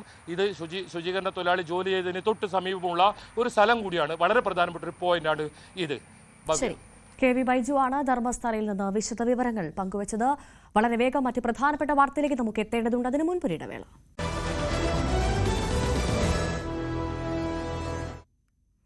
TP സിന്ധ്യമോളുടെ കടുത്ത വിമർശനത്തോടെ BJP കോർ കമ്മിറ്റി രൂപീകരണം വലിയ വിവാദത്തിലേക്ക്. വനിതാ പ്രാതിനിധ്യം കുറഞ്ഞുപോയെന്ന ആക്ഷേപം. കോൺഗ്രസിനെ പോലെ ജംബോ കമ്മിറ്റി നിലവിൽ വന്നതോടെ പാർട്ടിയുടെ കെട്ടുറപ്പ് തന്നെ ദുർബലപ്പെടുമെന്ന ആരോപണവും ശക്തമാണ്. സംസ്ഥാന ഭാരവാഹികളെ നിയോഗിച്ചപ്പോൾ നായർ സമുദായ അംഗങ്ങളെ കുത്തിനിറച്ചുവെന്ന ആരോപണമാണ് പാർട്ടി നേരിട്ടത്. TG സജിത്ത് നൽകും വിവരങ്ങൾ. സജിത്ത്, നാരി തൂ നാരായണി, ഇതാണ് പ്രധാനമന്ത്രി എപ്പോഴും പറയുന്നത്. അത് ആ വാക്യം പങ്കുവെച്ചുകൊണ്ട് തന്നെയാണ് TP സിന്ധുമോൾ വിമർശനം ഉന്നയിച്ചതെന്നാണ് ഞാൻ മനസ്സിലാക്കുന്നത്. ഏറ്റവും പ്രധാനമായി 21 അംഗ കോർ കമ്മിറ്റിയിൽ ഒരു സ്ത്രീ മാത്രമായി പോയത് എന്തുകൊണ്ടായിരിക്കും? ഈ സ്ത്രീ പ്രാതിനിധ്യം ഉറപ്പുവരുത്തുന്നതിൽ BJPക്ക് ആശങ്കയുണ്ടോ? കേരള BJPക്ക് ആശങ്കയുണ്ടോ? ഭവ്യ, 21 അല്ല 22 അംഗ കോർ കമ്മിറ്റിയാണ് എന്ന് മാത്രമല്ല അതിൽ 22 പേർ കേരളത്തിന്റെ ചുമതലയുള്ള ദേശീയ പ്രതിനിധികൾ പ്രഭാരിമാരെയും കൂടി ഉൾപ്പെടുമ്പോൾ 24 ഈ കോർ കമ്മിറ്റി വലുതാവുകയാണ് ചെയ്തത്. 24 അംഗങ്ങൾ അടങ്ങിയ ഒരു കോർ കമ്മിറ്റിക്ക് എന്തു ചെയ്യാൻ കഴിയുമെന്ന വിമർശനമാണ് BJPയിൽ ഉയരുന്നത്. കാരണം BJPയിൽ പൊതുവിൽ ഇത്തരം ഒരു കോർ കമ്മിറ്റി രൂപീകരണം പതിവുള്ളതല്ല. കാരണം വളരെ കോറായ ഗ്രൂപ്പ് അംഗങ്ങൾ ഉൾപ്പെടുന്ന ഏറ്റവും സുതാര്യമായ ഏറ്റവും സ്ട്രോങ് ആയ ഒരു സമിതി എന്നതാണ് ഈ കോർ കമ്മിറ്റിക്ക് ഉണ്ടായിരുന്ന പ്രത്യേകത. അതിൽ പാർട്ടിയുടെ സംസ്ഥാന അധ്യക്ഷൻ, നിലവിലുള്ള ജനറൽ സെക്രട്ടറിമാർ, ഒപ്പം തന്നെ മുൻ അധ്യക്ഷന്മാർ ഉൾപ്പെടുന്ന ഒരു ചെറു ഗ്രൂപ്പാണ് ഏറ്റവും പ്രധാനപ്പെട്ട തീരുമാനങ്ങൾ കൈക്കൊള്ളേണ്ട ഏറ്റവും തന്ത്രപ്രധാനമായ ഒരു കമ്മിറ്റി എന്നതാണ് BJPയുടെ കോർ കമ്മിറ്റിക്ക് ഇതുവരെ ഉണ്ടായിരുന്ന സ്വഭാവം. പക്ഷേ ആ സ്വഭാവം കൈമോശം വന്നിരിക്കുന്നു. 22 അംഗ സംസ്ഥാനത്തിൽ നിന്ന് തന്നെ 22 പേരെ ഉൾപ്പെടുന്നു എന്ന് മാത്രമല്ല അതിൽ ഉൾപ്പെട്ട ചിലരൊക്കെ പുതിയതായി BJPയിലേക്ക് വന്നവരാണ്. ചിലരൊക്കെ ജില്ലാ നേതൃത്വത്തിൽ മാത്രം പ്രവർത്തിച്ചിരുന്നവരാണ്. ഇവരൊക്കെ കോർ കമ്മിറ്റിയുടെ ഭാഗമാകുമെന്ന് പറഞ്ഞാൽ ഈ സംഘടനയുടെ തന്ത്രപ്രധാനമായ വിഷയങ്ങൾ കൈകാര്യം ചെയ്തതിൽ അത് എത്ര കണ്ട് സുരക്ഷിതമായിരിക്കും ഈ കമ്മിറ്റിക്ക് മുന്നോട്ട് പോകാൻ കഴിയും? പാർട്ടി രഹസ്യങ്ങളടക്കം പുറത്തു പോകാൻ ഇടവെക്കില്ല. അങ്ങനെ നിരവധി സംശയങ്ങൾ പൊതുവിൽ ഉയരുന്നുണ്ട്. നമുക്ക് കോൺഗ്രസിന്റെ കമ്മിറ്റിക്ക് സമാനമായി ഈ സാഹചര്യം BJPയിലും ഉണ്ടായി എന്ന വിമർശനം BJP കേന്ദ്രങ്ങളിൽ തന്നെ ഉയരുന്നതാണ്. പ്രത്യേകിച്ച് ഇത്തരം ഒരു ജംബോ കമ്മിറ്റി സ്വഭാവത്തിലുള്ള ഒരു കമ്മിറ്റി BJPക്ക് എങ്ങനെ രൂപീകരിക്കാൻ കഴിയും? അതെങ്ങനെ മുന്നോട്ട് പോകും? കാലങ്ങളായി BJPയുടെ ശൈലിക്ക് വിരുദ്ധമായ രീതിയല്ലേ ഉണ്ടായത് എന്ന പൊതുവിമർശനം നേരത്തെ തന്നെയുണ്ട്. ഇതിനിടയിലാണ് ഈ കോർ കമ്മിറ്റിയിലെ വനിതാ പ്രാതിനിധ്യം കുറഞ്ഞു പോയതിൻ്റെ പേരിൽ TP സിന്ധുമോൾ കഴിഞ്ഞ ദിവസം പോസ്റ്റ് ഇട്ടത്. പക്ഷേ അവർ പിന്നീട് ആ പോസ്റ്റ് പിൻവലിച്ചിരുന്നു. എന്നിരുന്നാൽ കൂടിയും ഈ വിമർശനം അതിശക്തമാണ്. വനിതകൾക്ക് പ്രാതിനിധ്യമില്ലാത്ത ഒരു കമ്മിറ്റി, ശോഭാ സുരേന്ദ്രൻ എന്ന ഒരു വനിത മാത്രമാണ് ഈ കോർ കമ്മിറ്റിയിൽ ഉൾപ്പെട്ടിരുന്നത്. മറ്റു വനിതകൾക്ക് ആർക്കും പ്രാതിനിധ്യമില്ല. മഹിളാ മോർച്ചയുടെയോ മറ്റ് സംഘടനകളുടെയോ അല്ലെങ്കിൽ പാർട്ടിയുടെ നേതൃത്വത്തിലുള്ള വനിതകൾക്ക് പോലും ഒരു പ്രാതിനിധ്യം നൽകാതെ എങ്ങനെ ഒരു കോർ കമ്മിറ്റി എന്ന ചോദ്യമാണ്. ഭവ്യ സൂചിപ്പിച്ചതുപോലെ പ്രധാനമന്ത്രിയും BJP ദേശീയ തലത്തിലും സ്ത്രീകൾക്ക് കൂടുതൽ പ്രാതിനിധ്യം പരിഗണന നൽകണമെന്ന് വാദമുയർത്തുമ്പോഴാണ് കേരളത്തിലെ കോർ കമ്മിറ്റിയിൽ അത് കുറഞ്ഞു പോയത് എന്നതാണ് വിമർശനം. ഈ ചർച്ച BJP കേന്ദ്രങ്ങളിൽ വളരെ സജീവമാണ്. ഈ കേന്ദ്ര ധനകാര്യമന്ത്രി അടക്കം വനിതയായിരിക്കെ കേരളത്തിൽ ഇത്തരത്തിൽ സ്ത്രീകൾക്ക് മതിയായ പ്രാതിനിധ്യം ലഭിക്കുന്നില്ല എന്നുള്ള ആരോപണം വലിയ തരത്തിൽ ശക്തമായി ഉയരുന്ന സാഹചര്യമാണ്. ഇത് ഏതെങ്കിലും തരത്തിൽ കേരളത്തിലെ, നമുക്കറിയാം കോൺഗ്രസ് പോലെ തന്നെ വലിയ ഗ്രൂപ്പ് തർക്കങ്ങൾ, ഉൾപാർട്ടി തർക്കങ്ങളൊക്കെ ഇപ്പോൾ BJP നേരിടുന്നുണ്ട്. അതിനെ സ്വാധീനിച്ചിട്ടുണ്ടാകുമോ? അല്ലെങ്കിൽ അത് കാരണമായിരിക്കുമോ സ്ത്രീകൾ പിന്നോട്ട് പോയത്? എന്ത് മനസ്സിലാക്കണം സജിത്ത്? ഈ തീരുമാനത്തിൽ ഒരുപക്ഷെ പുനഃപരിശോധന BJPക്ക് നടത്തേണ്ടി വരും. കാരണം സ്ത്രീ പരിഗണന എന്ന വനിതാ പ്രാതിനിധ്യം എന്നത് നമ്മൾ എല്ലാ കമ്മിറ്റികളിലും പൊതുവായി കണ്ടുവരുന്ന അല്ലെങ്കിൽ പാലിക്കപ്പെട്ടു പോകുന്ന ഒരു രീതിയാണ്. അത് മറ്റെല്ലാ രാഷ്ട്രീയ പാർട്ടികളിലും മുൻകാലങ്ങളിൽ ഉണ്ടായിട്ടുണ്ട്. കോൺഗ്രസ് ഒക്കെ വനിതകൾക്ക് പരിഗണന കുറഞ്ഞു പോകുന്നു എന്ന് പരാതിയുള്ള സംഘടനയിൽ പോലും ഇത്തരം സമിതികളിലേക്കെങ്കിലും പരിമിതമായ അളവിലെങ്കിലും വനിതാ പ്രാതിനിധ്യം ഉണ്ടാവാറുണ്ട്. പക്ഷേ ഇവിടെ ശോഭാ സുരേന്ദ്രൻ എന്ന ഒരു വ്യക്തിയെ മാത്രമാണ് ഉൾപ്പെടുന്നത്. ശോഭാ സുരേന്ദ്രനെ നമുക്കറിയാം. ശോഭാ സുരേന്ദ്രൻ നേരത്തെ തന്നെ മുൻനിരയുള്ള വ്യക്തിയാണ്, കോർ കമ്മിറ്റിയുടെ ഭാഗമാണ്, എല്ലാ അർത്ഥത്തിലും ഉൾപ്പെടേണ്ട വ്യക്തിയുമാണ്. പക്ഷേ അതിനപ്പുറത്തേക്ക് ഉൾപ്പെടുത്താൻ ഒരാളെ കഴിയാതെ പോയത് എങ്ങനെയെന്ന ചോദ്യമാണ്. പ്രധാനമായും ജില്ലാ തലങ്ങളിലും അല്ലെങ്കിൽ പുതിയതായി BJPയിലേക്ക് കടന്നുവരവരെ അടക്കം കോർ കമ്മിറ്റിയുടെ ഭാഗമാക്കുമ്പോൾ അതിലൊരു വനിതയെ ഉൾപ്പെടുത്താതിരുന്നത് എങ്ങനെയെന്ന ചോദ്യമാണ്. ഇതിൽ രാജീവ് ചന്ദ്രശേഖരന്റെ ഈ തെരഞ്ഞെടുപ്പ് നേരത്തെ തന്നെ വിമർശന വിധേയമായിരുന്നു. കാരണം ഈ കമ്മിറ്റി രൂപീകരണ രീതിയിലടക്കം ജാതീയമായ പരിഗണനകൾ ഉണ്ടായിരുന്നു എന്ന വിമർശനം നേരത്തെ തന്നെ BJPയിൽ ഉയർന്നതാണ്. നായർ വിഭാഗത്തിന് മാത്രം പരിഗണന നൽകുന്ന രീതിയിൽ കമ്മിറ്റി പുനഃസംഘടിപ്പിക്കപ്പെട്ടു.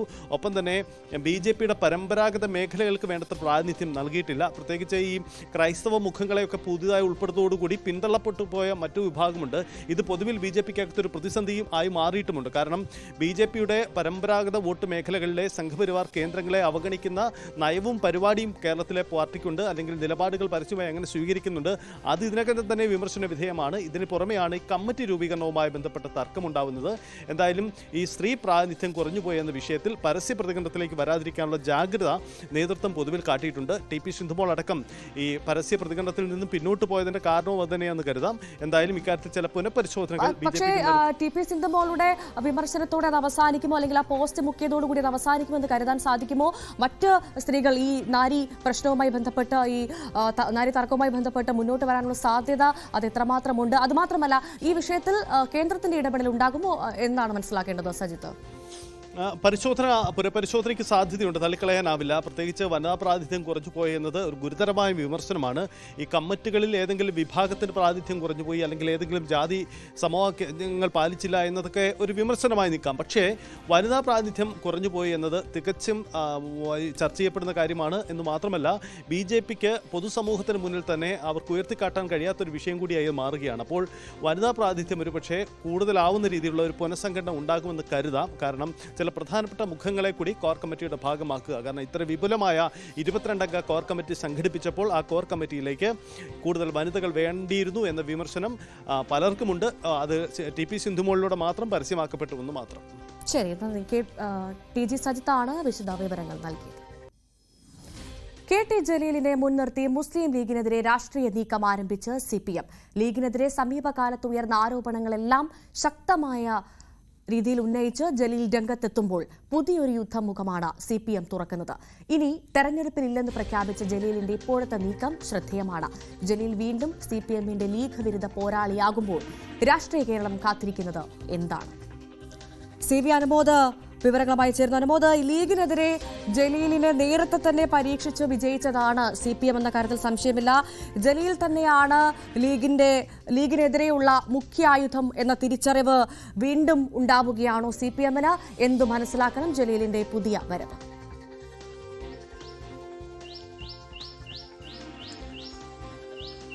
ഭവ്യ, നമുക്കറിയാം മുസ്ലിം ലീഗിനെതിരെ എക്കാലത്തും ശക്തമായ നിലപാട് സ്വീകരിച്ച വ്യക്തിയാണ് KT ജലീൽ. അദ്ദേഹത്തിന്റെ രാഷ്ട്രീയ ജീവിതത്തിന്റെ അടിസ്ഥാനം തന്നെ ലീഗിനെതിരായ പോരാട്ടമാണ്. അപ്പോൾ ഇപ്പോൾ പുതിയ വിവാദങ്ങളിലേക്ക് ജലീൽ മുന്നിട്ടിറങ്ങുമ്പോൾ അത് CPMനെ സംബന്ധിച്ച് മുസ്ലിം ലീഗിനെ ആക്രമിക്കാനുള്ള ഏറ്റവും മൂർച്ചയുള്ള ആയുധമായി മാറുകയാണ്. സമീപ ദിവസങ്ങളിൽ ജലീൽ നടത്തിയ വാർത്താ സമ്മേളനങ്ങൾ, അദ്ദേഹത്തിന്റെ പ്രവൃത്തിയെല്ലാം നമുക്ക് പരിശോധിക്കുകയാണെങ്കിൽ ലീഗിനെതിരെ മറ്റാരും ഉന്നയിക്കാത്തത്ര ആരോപണങ്ങൾ അത് വളരെ വിശദമായ തെളിവോടെ അദ്ദേഹം കൊണ്ടുവരുന്നു എന്നുള്ളതാണ്. ഒന്നാമത്, അദ്ദേഹം PK ഫിറോസിന്റെ സഹോദരനെതിരെ കേസ് ഉദ്ധരിച്ചുകൊണ്ടാണ് അദ്ദേഹത്തിന്റെ ആദ്യത്തെ വിമർശനങ്ങൾ തുടങ്ങുന്നത്. അന്ന് മലപ്പുറത്ത് നടത്തിയ വാർത്താ സമ്മേളനത്തിൽ അദ്ദേഹം എണ്ണമിട്ട് പറയുന്ന തരത്തിലായിരുന്നു ആരോപണങ്ങൾ. ഒന്ന്, അദ്ദേഹം ഈ മുസ്ലിം ലീഗിന്റെ മലപ്പുറം ജില്ലാ കമ്മിറ്റി നടത്തിയ ക്ഷേമ പദ്ധതിയെക്കുറിച്ചുള്ള ആരോപണങ്ങൾ, അതുപോലെ തന്നെ യൂത്ത് ലീഗിന്റെ പിരിവുകൾ, അതിന് പല പദ്ധതികൾക്ക് വേണ്ടി യൂത്ത് ലീഗ് നടത്തിയ പിരിവുകളെ കുറിച്ചുള്ള ആക്ഷേപങ്ങൾ, അതിനൊക്കെ അപ്പുറത്ത് വയനാട്ടിലെ പുനരധിവാസ പദ്ധതിക്ക് വേണ്ടി മുസ്ലിം ലീഗ് ഭൂമി വാങ്ങിയതിലെ വലിയ ആക്ഷേപങ്ങളാണ് അദ്ദേഹം ഉന്നയിച്ചത്. അദ്ദേഹം വയനാട് സന്ദർശിച്ച് ആ ഭൂമി സന്ദർശിച്ച് അദ്ദേഹത്തിന്റെ വാദങ്ങൾ കുറെ കൂടി ശക്തമായി അവതരിപ്പിക്കുകയും ചെയ്തു. അതായത് തോട്ടഭൂമി പ്രദേശത്തെ ഏറ്റവും ഉയർന്ന വിലയ്ക്ക് വാങ്ങിക്കുകയും അതിൽ വീട് നിർമ്മിക്കാൻ കഴിയാത്തൊരു സാഹചര്യമാണ് ഇപ്പോഴുള്ളതെന്ന് ലാൻഡ് ബോർഡിന് മുമ്പിലേക്ക് ആ പ്രശ്നം എത്തുകയും ചെയ്തിട്ടുണ്ട്. അപ്പോൾ ലീഗിനെ സംബന്ധിച്ച് ജലീൽ ഉന്നയിക്കുന്ന ആക്ഷേപങ്ങൾ, ആരോപണങ്ങൾ അത് ഒരു പരിധിവരെ പ്രതിരോധത്തിലാക്കുന്നു. ഇതിനെല്ലാം അപ്പുറം പാണക്കാട് കുടുംബത്തിനെതിരെ തന്നെ ലീഗിൻ നേതാക്കൾക്കെതിരെ ജലീൽ കടന്നാക്രമണം നടത്തി. അതായത് പലതരം ട്രസ്റ്റുകൾ രൂപീകരിച്ച്, സംഘടനകൾ രൂപീകരിച്ച് പാണക്കാട് കുടുംബത്തിന്റെ അതിന്റെ തലപ്പത്ത് കൊണ്ടുവരികയും തുടർന്ന് വലിയ സാമ്പത്തിക തട്ടിപ്പ് നടത്തി അണികളെ പ്രതിസന്ധിയിലാക്കുന്ന ഒരു സാഹചര്യമുണ്ട് എന്നാണ് ജലീൽ ആരോപിക്കുന്നത്. പല ഉദാഹരണങ്ങൾ അദ്ദേഹം ചൂണ്ടിക്കാണിക്കുകയും ചെയ്തിട്ടുണ്ട്. അത്തരത്തിൽ പാണക്കാട് കുടുംബത്തിലെ അംഗങ്ങൾ ഇത്തരം ട്രസ്റ്റുകളിലും ഇത്തരം സംഘങ്ങളിലും ഉൾപ്പെടരുത്, അത്തരത്തിലുള്ള നീക്കങ്ങളിൽ നിന്ന് അവർ പിന്മാറണമെന്നൊരാവശ്യം ജലീൽ ഉന്നയിക്കുമ്പോൾ പാണക്കാട് കുടുംബത്തിനെതിരെ മറ്റാരും പറയാൻ മടിക്കുന്ന കാര്യങ്ങൾ കൂടി അദ്ദേഹം തുറന്നു പറയുന്നു എന്നൊരു കാര്യം കൂടി ഇവിടെ പ്രസക്തമാണ്. സൂചിപ്പിച്ചതുപോലെ മറ്റാരും വിമർശിക്കാത്ത തരത്തിൽ പാണക്കാട് കുടുംബത്തെ അടക്കം ജലീൽ വിമർശിക്കുമ്പോൾ അതിന്റെ രാഷ്ട്രീയ പ്രതിഫലനം അതെന്താ? തീർച്ചയായും നമുക്കറിയാം, മുമ്പ് വിജയരാഘവൻ പാണക്കാട് കുടുംബത്തിനെതിരെ വിമർശനം ഉന്നയിക്കുകയും അദ്ദേഹത്തെ ഒരു വർഗീയവാദിയായി ചിത്രീകരിച്ചുകൊണ്ടായിരുന്നു പല ഭാഗത്തുള്ള വിമർശനം ഉണ്ടായിരുന്നത്. അപ്പോൾ ജലീൽ ഉന്നയിക്കുമ്പോൾ അത് ഒരിക്കലും ഒരു മുസ്ലിം ആയിട്ട്, ഒരു പ്രാക്ടീസിങ് മുസ്ലിം എന്ന് ജലീൽ അവകാശപ്പെട്ട് ഉന്നയിക്കുമ്പോൾ അതൊരിക്കലും വർഗീയമായിട്ടുള്ള ഒരു വിമർശനത്തിലേക്ക് പോകുന്നില്ല എന്നാണ് ജലീലും അതുപോലെ തന്നെ CPM കരുതുന്നത്. മറ്റാരെങ്കിലും ആണെങ്കിൽ അത് മുസ്ലിങ്ങളെ വിമർശിക്കുന്ന തരത്തിലേക്ക് ആ വിമർശനങ്ങളെ മാറ്റുകയും അതിന്റെ മെറിറ്റ് നഷ്ടമാവുകയും ചെയ്യുമെന്ന് പ്രധാനമായിട്ടും ജലീൽ വിമർശിക്കുമ്പോൾ അത് എടുത്തു പറയുന്നുണ്ട്. അതുകൊണ്ട് തന്നെയാണ് മറ്റാർക്കും പറയാൻ കഴിയാത്ത വിമർശനങ്ങൾ ജലീലിലൂടെ CPM ഉന്നയിക്കുമ്പോൾ അത് രാഷ്ട്രീയമായിട്ടുള്ള ഒരു ആക്ഷേപവും ആരോപണവുമായി നിലനിൽക്കുമെന്ന് അവർ കരുതുന്നത്. അതുതന്നെയാണ് ഇനിയുള്ള ദിവസങ്ങളിൽ, ഇനിയുള്ള മാസങ്ങളിൽ CPM ഉദ്ദേശിക്കുന്നതും.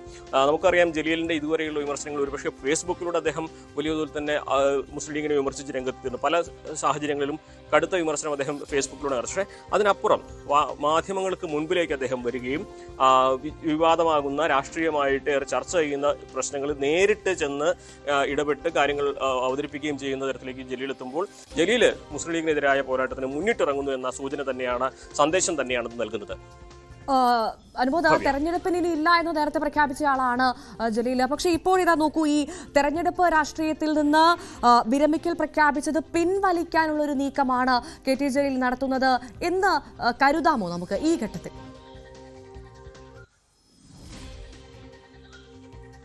നമുക്കറിയാം, ഒരു വർഷം മുൻപാണ് KT ജലീൽ ഇനി രാഷ്ട്രീയത്തിൽ ഇനി മത്സരിക്കാനില്ല എന്നൊരു പ്രഖ്യാപനം നടത്തിയത്. ഇനി തൻ്റെ അവസാനത്തെ മത്സരമായിരുന്നു കഴിഞ്ഞ തവണത്തത്. ഇനി രാഷ്ട്രീയമായിട്ടുള്ള ഒരു പോരാട്ടത്തിനില്ല, തെരഞ്ഞെടുപ്പ് രാഷ്ട്രീയത്തിൽ താനില്ല എന്ന് പ്രഖ്യാപിച്ചത്. പക്ഷേ അതിനുശേഷം ഇപ്പോഴത്തെ സംഭവവികാസങ്ങൾ കാണുമ്പോൾ നമുക്ക് മനസ്സിലാക്കാൻ കഴിയുന്നത് പാർട്ടി നിർബന്ധിച്ചാൽ ജലീൽ വീണ്ടും അംഗത്തിന് ഇറങ്ങുമെന്നുള്ളത് തന്നെയാണ്. പ്രത്യേകിച്ച് ആ മണ്ഡലത്തിന് ചില പ്രത്യേകതകളുണ്ട്. ജലീലിന് മാത്രം നേടാൻ കഴിയുന്ന വോട്ട് ബാങ്കുകളുണ്ട്, പോക്കറ്റുകളുണ്ട്. അവിടെയൊക്കെ മറ്റൊരാളെ സങ്കല്പിക്കുമ്പോൾ ഒരുപക്ഷെ CPM-ന് ആ മണ്ഡലം നിലനിർത്തുക എളുപ്പമാകില്ല എന്ന വിലയിരുത്തൽ. അതിനെല്ലാം അപ്പുറത്ത് ലീഗിനെതിരായ പോരാട്ടം നടത്തുവാൻ മലപ്പുറത്ത് ജലീലിന് അല്ലാതെ മറ്റാർക്കും കഴിയില്ല എന്നൊരു പ്രതീതി തീർക്കുവാനും അദ്ദേഹത്തിന്റെ ഇത്തരത്തിലുള്ള നീക്കങ്ങൾ കൊണ്ട് സാധിച്ചിട്ടുണ്ട്. അതിന് CPM എങ്ങനെ കാണുന്നു എന്നുള്ളതാണ് പ്രധാനപ്പെട്ട കാര്യം. പാർട്ടി നിർബന്ധിച്ചാൽ ജലീൽ മത്സരിക്കുമെന്ന് തന്നെയാണ് നമ്മൾ ഈ ഘട്ടത്തിൽ വിലയിരുത്തേണ്ടത്. പക്ഷേ നേരത്തെ പറഞ്ഞ കാര്യങ്ങളിൽ നിന്ന് ജലീൽ പിന്നോക്കം പോകേണ്ടി വരും. അതായത് ഇനി മത്സരിക്കാനില്ല എന്ന തീരുമാനം എന്തുകൊണ്ട് മാറ്റുന്നു എന്ന് അദ്ദേഹം വിശദീകരിക്കേണ്ടതായിട്ട് വരും. അത്തരത്തിലുള്ള പല തരത്തിൽ ജലീൽ വിശദീകരിക്കേണ്ടതായ പല സാഹചര്യങ്ങളും മുന്നിൽ വരും. പക്ഷേ ഈ ഘട്ടത്തിൽ ജലീൽ സജീവമായിട്ട് മുസ്ലിം ലീഗിനെതിരായ പോരാട്ടവുമായി രംഗത്തിറങ്ങുമ്പോൾ CPM-ന് അത് നൽകുന്ന ഒരു മുൻതൂക്കമുണ്ട്. ആ മുൻതൂക്കം കണക്കിലെടുത്ത് തന്നെ CPM ജലീലിന്റെ ആക്ഷേപങ്ങൾ ഏറ്റെടുക്കുകയും അത് CPM-ന്റെ കൂടി ഒരു പോരാട്ടമായി മാറ്റി അതിനെ മലപ്പുറം ജില്ലയിലും മറ്റ് ജില്ലകളിലേക്കും ലീഗിനെതിരായ വലിയ പ്രതിഷേധങ്ങളും പ്രക്ഷോഭങ്ങളും ഒക്കെ മാറ്റുകയും ചെയ്യുമ്പോൾ ഒരുപക്ഷെ ജില്ലയിൽ 4ാമതും തവനൂരിൽ മത്സരിക്കാൻ ഇറങ്ങുന്ന ഒരു സാഹചര്യം ഉണ്ടായേക്കാം എന്ന് തന്നെ വേണം ഈ ഘട്ടത്തിൽ വിലയിരുത്തുവാൻ. തീർച്ചയായും എന്തായാലും സമീപകാലങ്ങളിലായിട്ട് KT ജലീൽ പൊതുരംഗത്ത് സജീവമാണ്, അക്കാര്യത്തിൽ സംശയമില്ല. അടുത്ത തെരഞ്ഞെടുപ്പിൽ ലീഗിനെതിരെയുള്ള മുഖ്യായുധമായി ജലീൽ മാറുമോ എന്ന് നമുക്ക് കാത്തിരുന്ന് കാണാം. CV അനുമോദാണ് വിവരങ്ങൾ പങ്കുവച്ചത്. വളരെ പെട്ടെന്ന് വളരെ പ്രധാനപ്പെട്ട ഒരു വാർത്തയിലേക്ക് എത്തണം, അതിനു മുൻപ് ഇടവേള.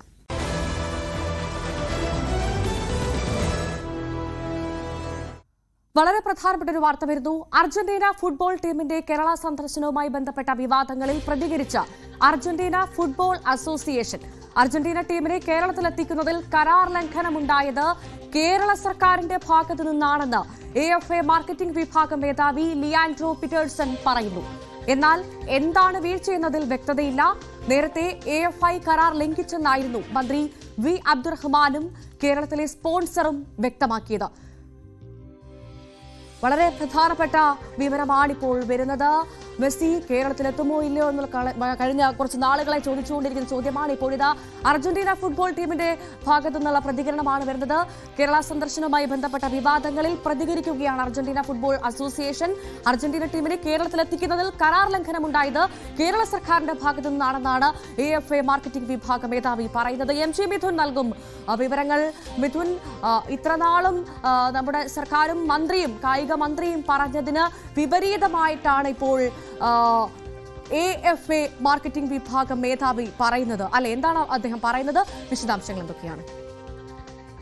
ഭവ്യ, ഒരു സ്പോർട്സ് ലേഖകനോട് സംസാരിച്ച വാട്സാപ്പ് ചാറ്റ് മാത്രമാണ് ഇപ്പോൾ പുറത്തു വന്നിരിക്കുന്നത്. അതിൽ അദ്ദേഹം ചൂണ്ടിക്കാണിക്കുന്നത്, അതായത് ഒരു തരത്തിലുമുള്ള കരാർ ലംഘനം AFAയുടെ ഭാഗത്തുനിന്ന് ഉണ്ടായിട്ടില്ല, പക്ഷേ കേരള സർക്കാരാണ് ഇത്തരത്തിൽ കരാർ ലംഘിച്ചതെന്ന് മാത്രമാണ് പറഞ്ഞു വെക്കുന്നത്. പക്ഷേ എന്തിൻ്റെ അടിസ്ഥാനത്തിലാണ് അല്ലെങ്കിൽ ഏത് കരാർ ലംഘനമാണ് ഉണ്ടായത് എന്നുള്ള കാര്യത്തിൽ ഒരു വ്യക്തത ഉണ്ടായിട്ടില്ല എന്നുള്ളതാണ്. ആ ചാറ്റിൽ അതുമായി ബന്ധപ്പെട്ടുള്ള വിശദാംശങ്ങൾ ഇല്ല. അതിലേക്ക് ഈ കൂടുതൽ കാര്യങ്ങളിലേക്ക് പോയിട്ടില്ല എന്ന് തന്നെയാണ് നമുക്ക് മനസ്സിലാക്കാൻ സാധിക്കുന്നത്. കാരണം കഴിഞ്ഞ ദിവസങ്ങളിലൊക്കെ മന്ത്രി ഉൾപ്പെടെയുള്ളവർ വ്യക്തമാക്കിയത്, ഒപ്പം തന്നെ റിപ്പോർട്ടർ ബ്രോഡ്കാസ്റ്റിംഗ് ലിമിറ്റഡിന്റെ MD-യും ഒക്കെ വ്യക്തമാക്കിയത് ഈ വിഷയത്തിൽ AFA കരാർ ലംഘിച്ചു. അതായത് തുക 130 കോടി രൂപ കൈമാറുകയും അതിൽ കരാർ ഒപ്പിടുകയും ചെയ്തതാണ്. പക്ഷേ ഈ വർഷം സെപ്റ്റംബറോടുകൂടി വരാമെന്നായിരുന്നു വാക്ക് നൽകിയിരുന്നത്. പക്ഷേ അതിൽ നിന്ന് അവർ പിന്നോട്ട് പോയിരിക്കുന്നു. അതിൽ കരാർ ലംഘനമാണ് AFA-യുടെ ഭാഗത്ത് നിന്ന് ഉണ്ടായത് എന്നായിരുന്നു ഇരുവരും വ്യക്തമാക്കുകയും ചെയ്തത്. അതുകൊണ്ട് തന്നെ ഈ വർഷം മെസ്സി കേരളത്തിലേക്ക് വരാൻ സാധ്യതയില്ല എന്നുള്ള തരത്തിലുള്ള കാര്യങ്ങളൊക്കെ അല്ലെങ്കിൽ അത്തരത്തിലുള്ള പ്രതികരണങ്ങളൊക്കെ വരികയും ചെയ്ത് നമ്മൾ കാണുകയും ചെയ്തതാണ്. ഇപ്പോൾ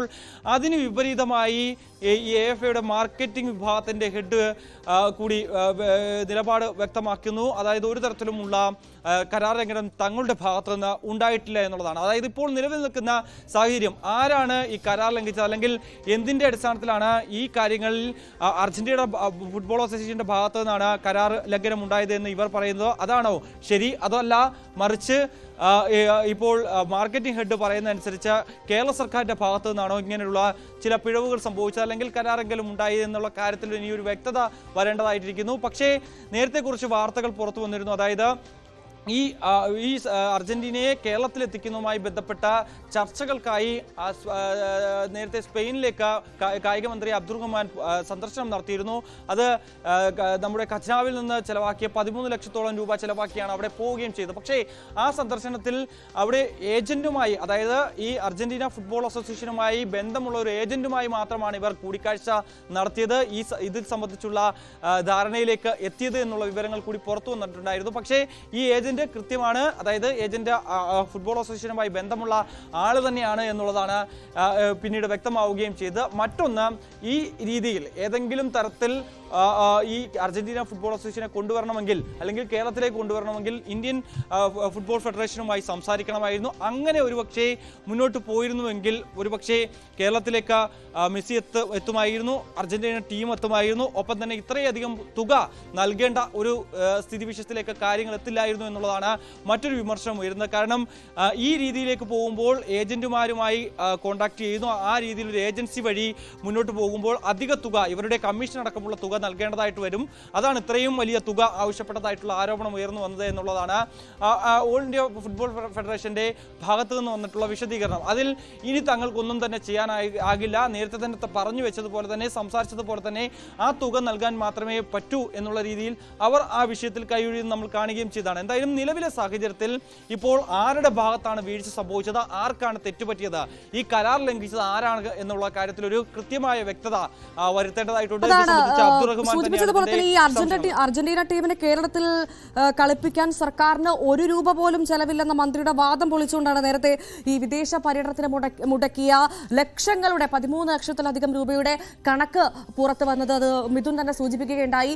ഇതേ സാഹചര്യത്തിലാണ് ഇപ്പോൾ കേരള സർക്കാരിന്റെ ഭാഗത്തു നിന്നാണ് വീഴ്ചയുണ്ടായത് എന്ന് AFA മാർക്കറ്റിംഗ് വിഭാഗം പറയുന്നത്. പക്ഷേ അതിനൊരു കൃത്യമായ വിശദീകരണം നൽകുന്നില്ല എന്നത് ഒരു ഭാഗത്ത് മാറ്റി നിർത്തേണ്ടിയിരിക്കുന്നു. ഈ പറഞ്ഞത് ശരിയാണെങ്കിൽ ഇത്രനാളും സർക്കാരും മന്ത്രിയും പറഞ്ഞത് കള്ളമാണ് എന്ന് വരികയല്ലേ ചെയ്യുക മിഥുൻ? തീർച്ചയായും. അതായത് ഈ കരാർ ലംഘനം നടത്തിയത് കേരള സർക്കാരാണെന്ന് പറയുമ്പോൾ സ്വാഭാവികമായും മന്ത്രി വി അബ്ദുറഹ്മാൻ ഇതുമായി ബന്ധപ്പെട്ട ഒരു പ്രതികരണം നടത്തേണ്ടതാണ്. അദ്ദേഹം ഇക്കാര്യത്തിൽ കൃത്യമായ വ്യക്തത വരുത്തണം. കാരണം ഏതെങ്കിലും തരത്തിൽ ഇങ്ങനെ ഒരു ആരോപണം ഉയർന്നാൽ അതിൽ പ്രതികരിക്കേണ്ടത് മന്ത്രി തന്നെയാണ്. പക്ഷേ ഈ ആരോപണം നിലനിൽക്കുന്നതാണോ? ഈ മാർക്കറ്റിംഗ് ഹെഡ് പറയുന്നത് പോലെ തന്നെ ഏതെങ്കിലും തരത്തിൽ കരാർ ലംഘനം കേരള സർക്കാരിന്റെ ഭാഗത്ത് നിന്ന് ഇക്കാര്യത്തിൽ ഉണ്ടായിട്ടുണ്ടോ എന്നടക്കമുള്ള ഒരു കാര്യത്തിൽ വിശദീകരണം ഇനി വരേണ്ടതായിട്ടുണ്ടോ. ഒപ്പം തന്നെ ഇതിന്റെ സ്പോൺസർ എന്ന രീതിയിൽ സ്പോൺസറായിട്ടുള്ള റിപ്പോർട്ടർ MD ഇതുമായി ബന്ധപ്പെട്ട് ചില വിശദീകരണങ്ങൾ നേരത്തെ പറഞ്ഞു വെച്ചിരുന്നു. അതായത് 130 കോടിയോളം രൂപ കൈമാറിയിട്ടുണ്ട്, അതിൻ്റെ കരാറുണ്ട്, അത് അവർ ഏർപ്പെട്ടു. ഇന്ത്യയിലേക്ക് ഈ വർഷം തന്നെ 2025 വരാം, സെപ്റ്റംബറിൽ വരാമെന്ന് ചൂണ്ടിക്കാണിച്ചുകൊണ്ട് കരാറിൽ ഏർപ്പെടുത്തിയിരുന്നു. അതിൽ ഒപ്പുവെക്കുകയും ചെയ്താണ്. അതിൻ്റെ വിശദാംശങ്ങൾ അല്ലെങ്കിൽ അതുമായി ബന്ധപ്പെട്ടുള്ള രേഖകൾ തങ്ങളുടെ പക്കലുണ്ട്, അത് ഹാജരാക്കാൻ തയ്യാറാണ്. ഒപ്പം തന്നെ ഇനി അതായത് ഈ നേരത്തെ 2022 ലോകകപ്പ് വിജയിച്ച അതേ ടീമിനെ തന്നെ ഇവിടേക്ക് കൊണ്ടുവരണമെന്നുള്ള ആവശ്യമാണ് മുന്നോട്ട് വെച്ചത്. അതുകൊണ്ട് തന്നെ ഇനി അവർ പറയുന്നത്, അതായത് 2026 ലോകകപ്പിന് ശേഷം ഇന്ത്യയിലേക്ക് വരാമെന്നുള്ളതാണ്. അങ്ങനെ ഒരു ടീമിനെ ഞങ്ങൾക്ക് കൊണ്ടുവരേണ്ടതായിട്ടില്ല, അത് തീർച്ചയായും ഇതൊരു കരാർ ലംഘനത്തിന്റെ ഭാഗമാണ്. അതുകൊണ്ട് തന്നെ അവർ വാക്ക് പാലിക്കുന്നില്ല, നിയമ നടപടികളിലേക്കടക്കം പോകുന്ന കാര്യത്തിൽ പിന്നീട് തീരുമാനമെടുക്കുമെന്നൊക്കെയായിരുന്നു പറഞ്ഞു വെക്കുകയും ചെയ്തത്. എന്തായാലും നിലവിലെ സാഹചര്യത്തിൽ ആരാണ് പറയുന്നത് ശരിയെന്നുള്ളതാണ് അറിയേണ്ടതായിട്ടുള്ളത്.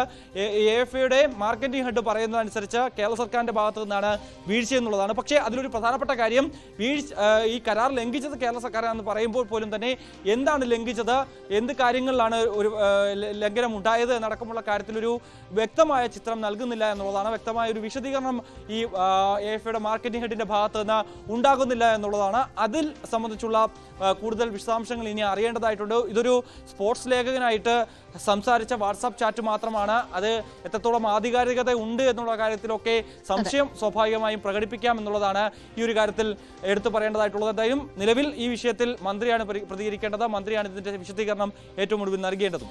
തീർച്ചയായും എന്തായാലും അർജന്റീന ഫുട്ബോൾ ടീമിന്റെ കേരള സന്ദർശനവുമായി ബന്ധപ്പെട്ട വിവാദങ്ങളിൽ ആണ് ഇപ്പോൾ അർജന്റീന ഫുട്ബോൾ അസോസിയേഷൻ പ്രതികരിക്കുന്നത്. അർജന്റീന ടീമിനെ കേരളത്തിലെത്തിക്കുന്നതിൽ കരാർ ലംഘനം ഉണ്ടായത് കേരള സർക്കാരിന്റെ ഭാഗത്തു നിന്നാണെന്നാണ് AFI മാർക്കറ്റിംഗ് വിഭാഗം മേധാവി പറയുന്നത്.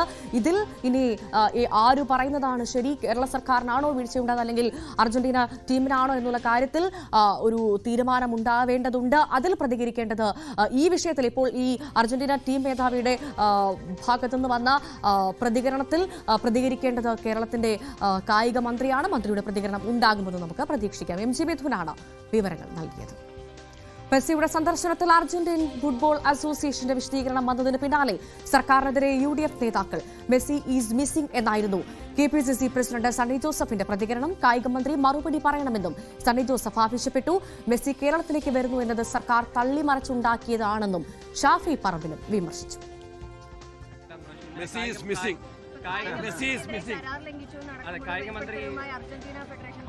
വന്നിരിക്കുകയാണ്. അതിന് സർക്കാർ ഉത്തരം പറയണം. പ്രതികൂട്ടിൽ നിൽക്കുകയാണ്. ലക്ഷക്കണക്കിന് രൂപ അക്കാര്യത്തിൽ ചെലവഴിച്ചു. അവകാശവാദങ്ങൾ ഒന്നൊന്നായി തകർന്നുകൊണ്ടിരിക്കുന്ന സന്ദർഭത്തിലാണ് അതും ആവർത്തിച്ച് മെസ്സിയുടെ കാര്യത്തിലും കേരള സർക്കാരിൻ്റെ ഗുരുതരമായ വീഴ്ചകൾ, അവകാശവാദങ്ങൾ പൊളിഞ്ഞിരിക്കുന്നു. അത് അർജന്റീനയിലെ ഫുട്ബോൾ ക്ലബ്ബ് അല്ലെങ്കിൽ അതിൻ്റെ അസോസിയേഷനും തന്നെ വ്യക്തമാക്കിയിരിക്കുന്നു.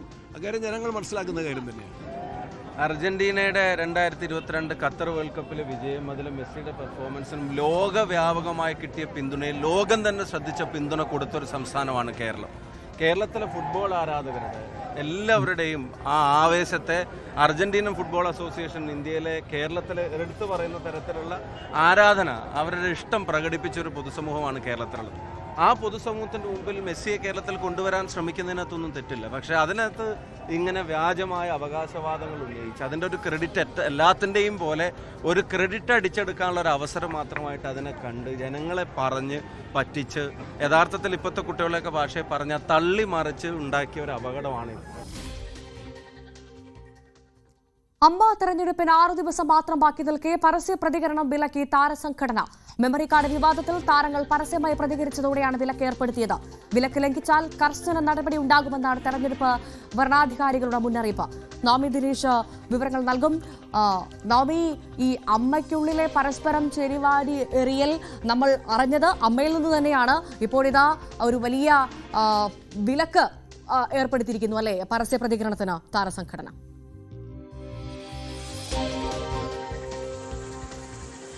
മെമ്മറി കാർഡ് വിവാദവുമായി ബന്ധപ്പെട്ട് താരങ്ങൾ തമ്മിലുള്ള തർക്കം, വലിയ വാദപ്രതിവാദങ്ങൾ, പരസ്പരം വിഴിപ്പലക്കുന്ന രീതിയിലേക്ക് വരെ കടന്ന സാഹചര്യമുണ്ടായി. ഇതേ തുടർന്നാണ് വരണാധികാരി ഇങ്ങനെ ഒരു ഉത്തരവ് പുറപ്പെടുവിച്ചത്. ഇനി മാധ്യമങ്ങൾക്ക് മുന്നിൽ പരസ്യ പ്രതികരണം നടത്തരുത്, അമ്മ എന്ന സംഘടനയെ പൊതുസമൂഹത്തിന് മുന്നിൽ അപഹാസ്യരാക്കുന്ന ഈ നടപടി അത് അവസാനിപ്പിക്കണം. ഇനിയും ആ നിർദ്ദേശം പാലിച്ചില്ലെങ്കിൽ കർശന നടപടി തന്നെ ഇവർക്കെതിരെ ഉണ്ടാകും എന്നുകൂടി വരണാധികാരികൾ വ്യക്തമാക്കിയിട്ടുണ്ട്. അതിനാൽ തുടർന്ന് ഇനി അമ്മ സംഘടനയിലെ തിരഞ്ഞെടുപ്പ് കഴിയുന്നതുവരെ ആരും തന്നെ മാധ്യമങ്ങൾക്ക് മുന്നിലേക്ക് വരികയോ മെമ്മറി കാർഡോ അല്ലെങ്കിൽ മറ്റ് വിഷയങ്ങളുമായി ബന്ധപ്പെട്ട് പ്രതികരണം നടത്തുവാനോ പാടില്ല എന്നൊരു കർശന നിർദ്ദേശമാണ് ഇവർക്ക് നൽകിയിരിക്കുന്നത്. പ്രത്യേകിച്ച് മെമ്മറി കാർഡിന്റെ വിവാദവുമായി ബന്ധപ്പെട്ട് തന്നെയാണ് ഈ സിനിമാ താരങ്ങൾ മാലാ പാർവതി, പൊന്നമ്മ ബാബു, പ്രിയങ്ക, കുക്കു പരമേശ്വരൻ ഇവരെല്ലാവരും തന്നെ മാധ്യമങ്ങളെ കാണുകയും പരസ്പരം കുറ്റപ്പെടുത്തുകയും ചില വ്യക്തികളുടെ പേരെടുത്തു പറഞ്ഞ് അവരാണ് ഈ ശ്വേതാ മേനോന്റെ കേസിന് പിന്നിലെന്ന തരത്തിലൊക്കെ വലിയ പരാമർശങ്ങളൊക്കെ നടത്തിയിരുന്നു.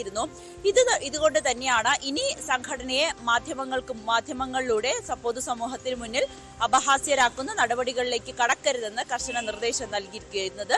എന്തായാലും കുക്കു പരമേശ്വരൻ അടക്കം മെമ്മറി കാർഡുമായി ബന്ധപ്പെട്ട് DGPക്ക് പരാതി നൽകിയിരിക്കുകയാണ്. നടി ഉഷയും അമ്മയ്ക്കും DGPക്കും വനിതാ കമ്മീഷനും അടക്കം ഈ മെമ്മറി കാർഡ് എവിടെയെന്ന് കണ്ടെത്തണമെന്ന് ആവശ്യപ്പെട്ടുകൊണ്ട് കുക്കു പരമേശ്വരനെതിരെ കേസ് നൽകിയിരിക്കുന്ന ഒരു സാഹചര്യം കൂടിയാണ്. അതിനിടയിൽ ഇത്തരത്തിലൊരു പരാമർശം ഭരണാധികാരികളുടെ ഭാഗത്തു നിന്നും വന്നിരിക്കുന്നത്. ഭവ്യ, അമ്മ തെരഞ്ഞെടുപ്പിന് 6 ദിവസം മാത്രം ബാക്കി നിൽക്കെയാണ് ഇത്തരത്തിൽ പരസ്യ പ്രതികരണം വിലക്കിയുള്ള താരസംഘടനയുടെ തീരുമാനം. നാമി ദിനേശാണ് വിവരങ്ങൾ നൽകിയത്. ഈ വാർത്താ ബുള്ളറ്റിൻ പൂർണ്ണമാവുകയാണ്. ഇടവേളയ്ക്ക് ശേഷം ന്യൂസ് 10 കാണാം. നമസ്കാരം.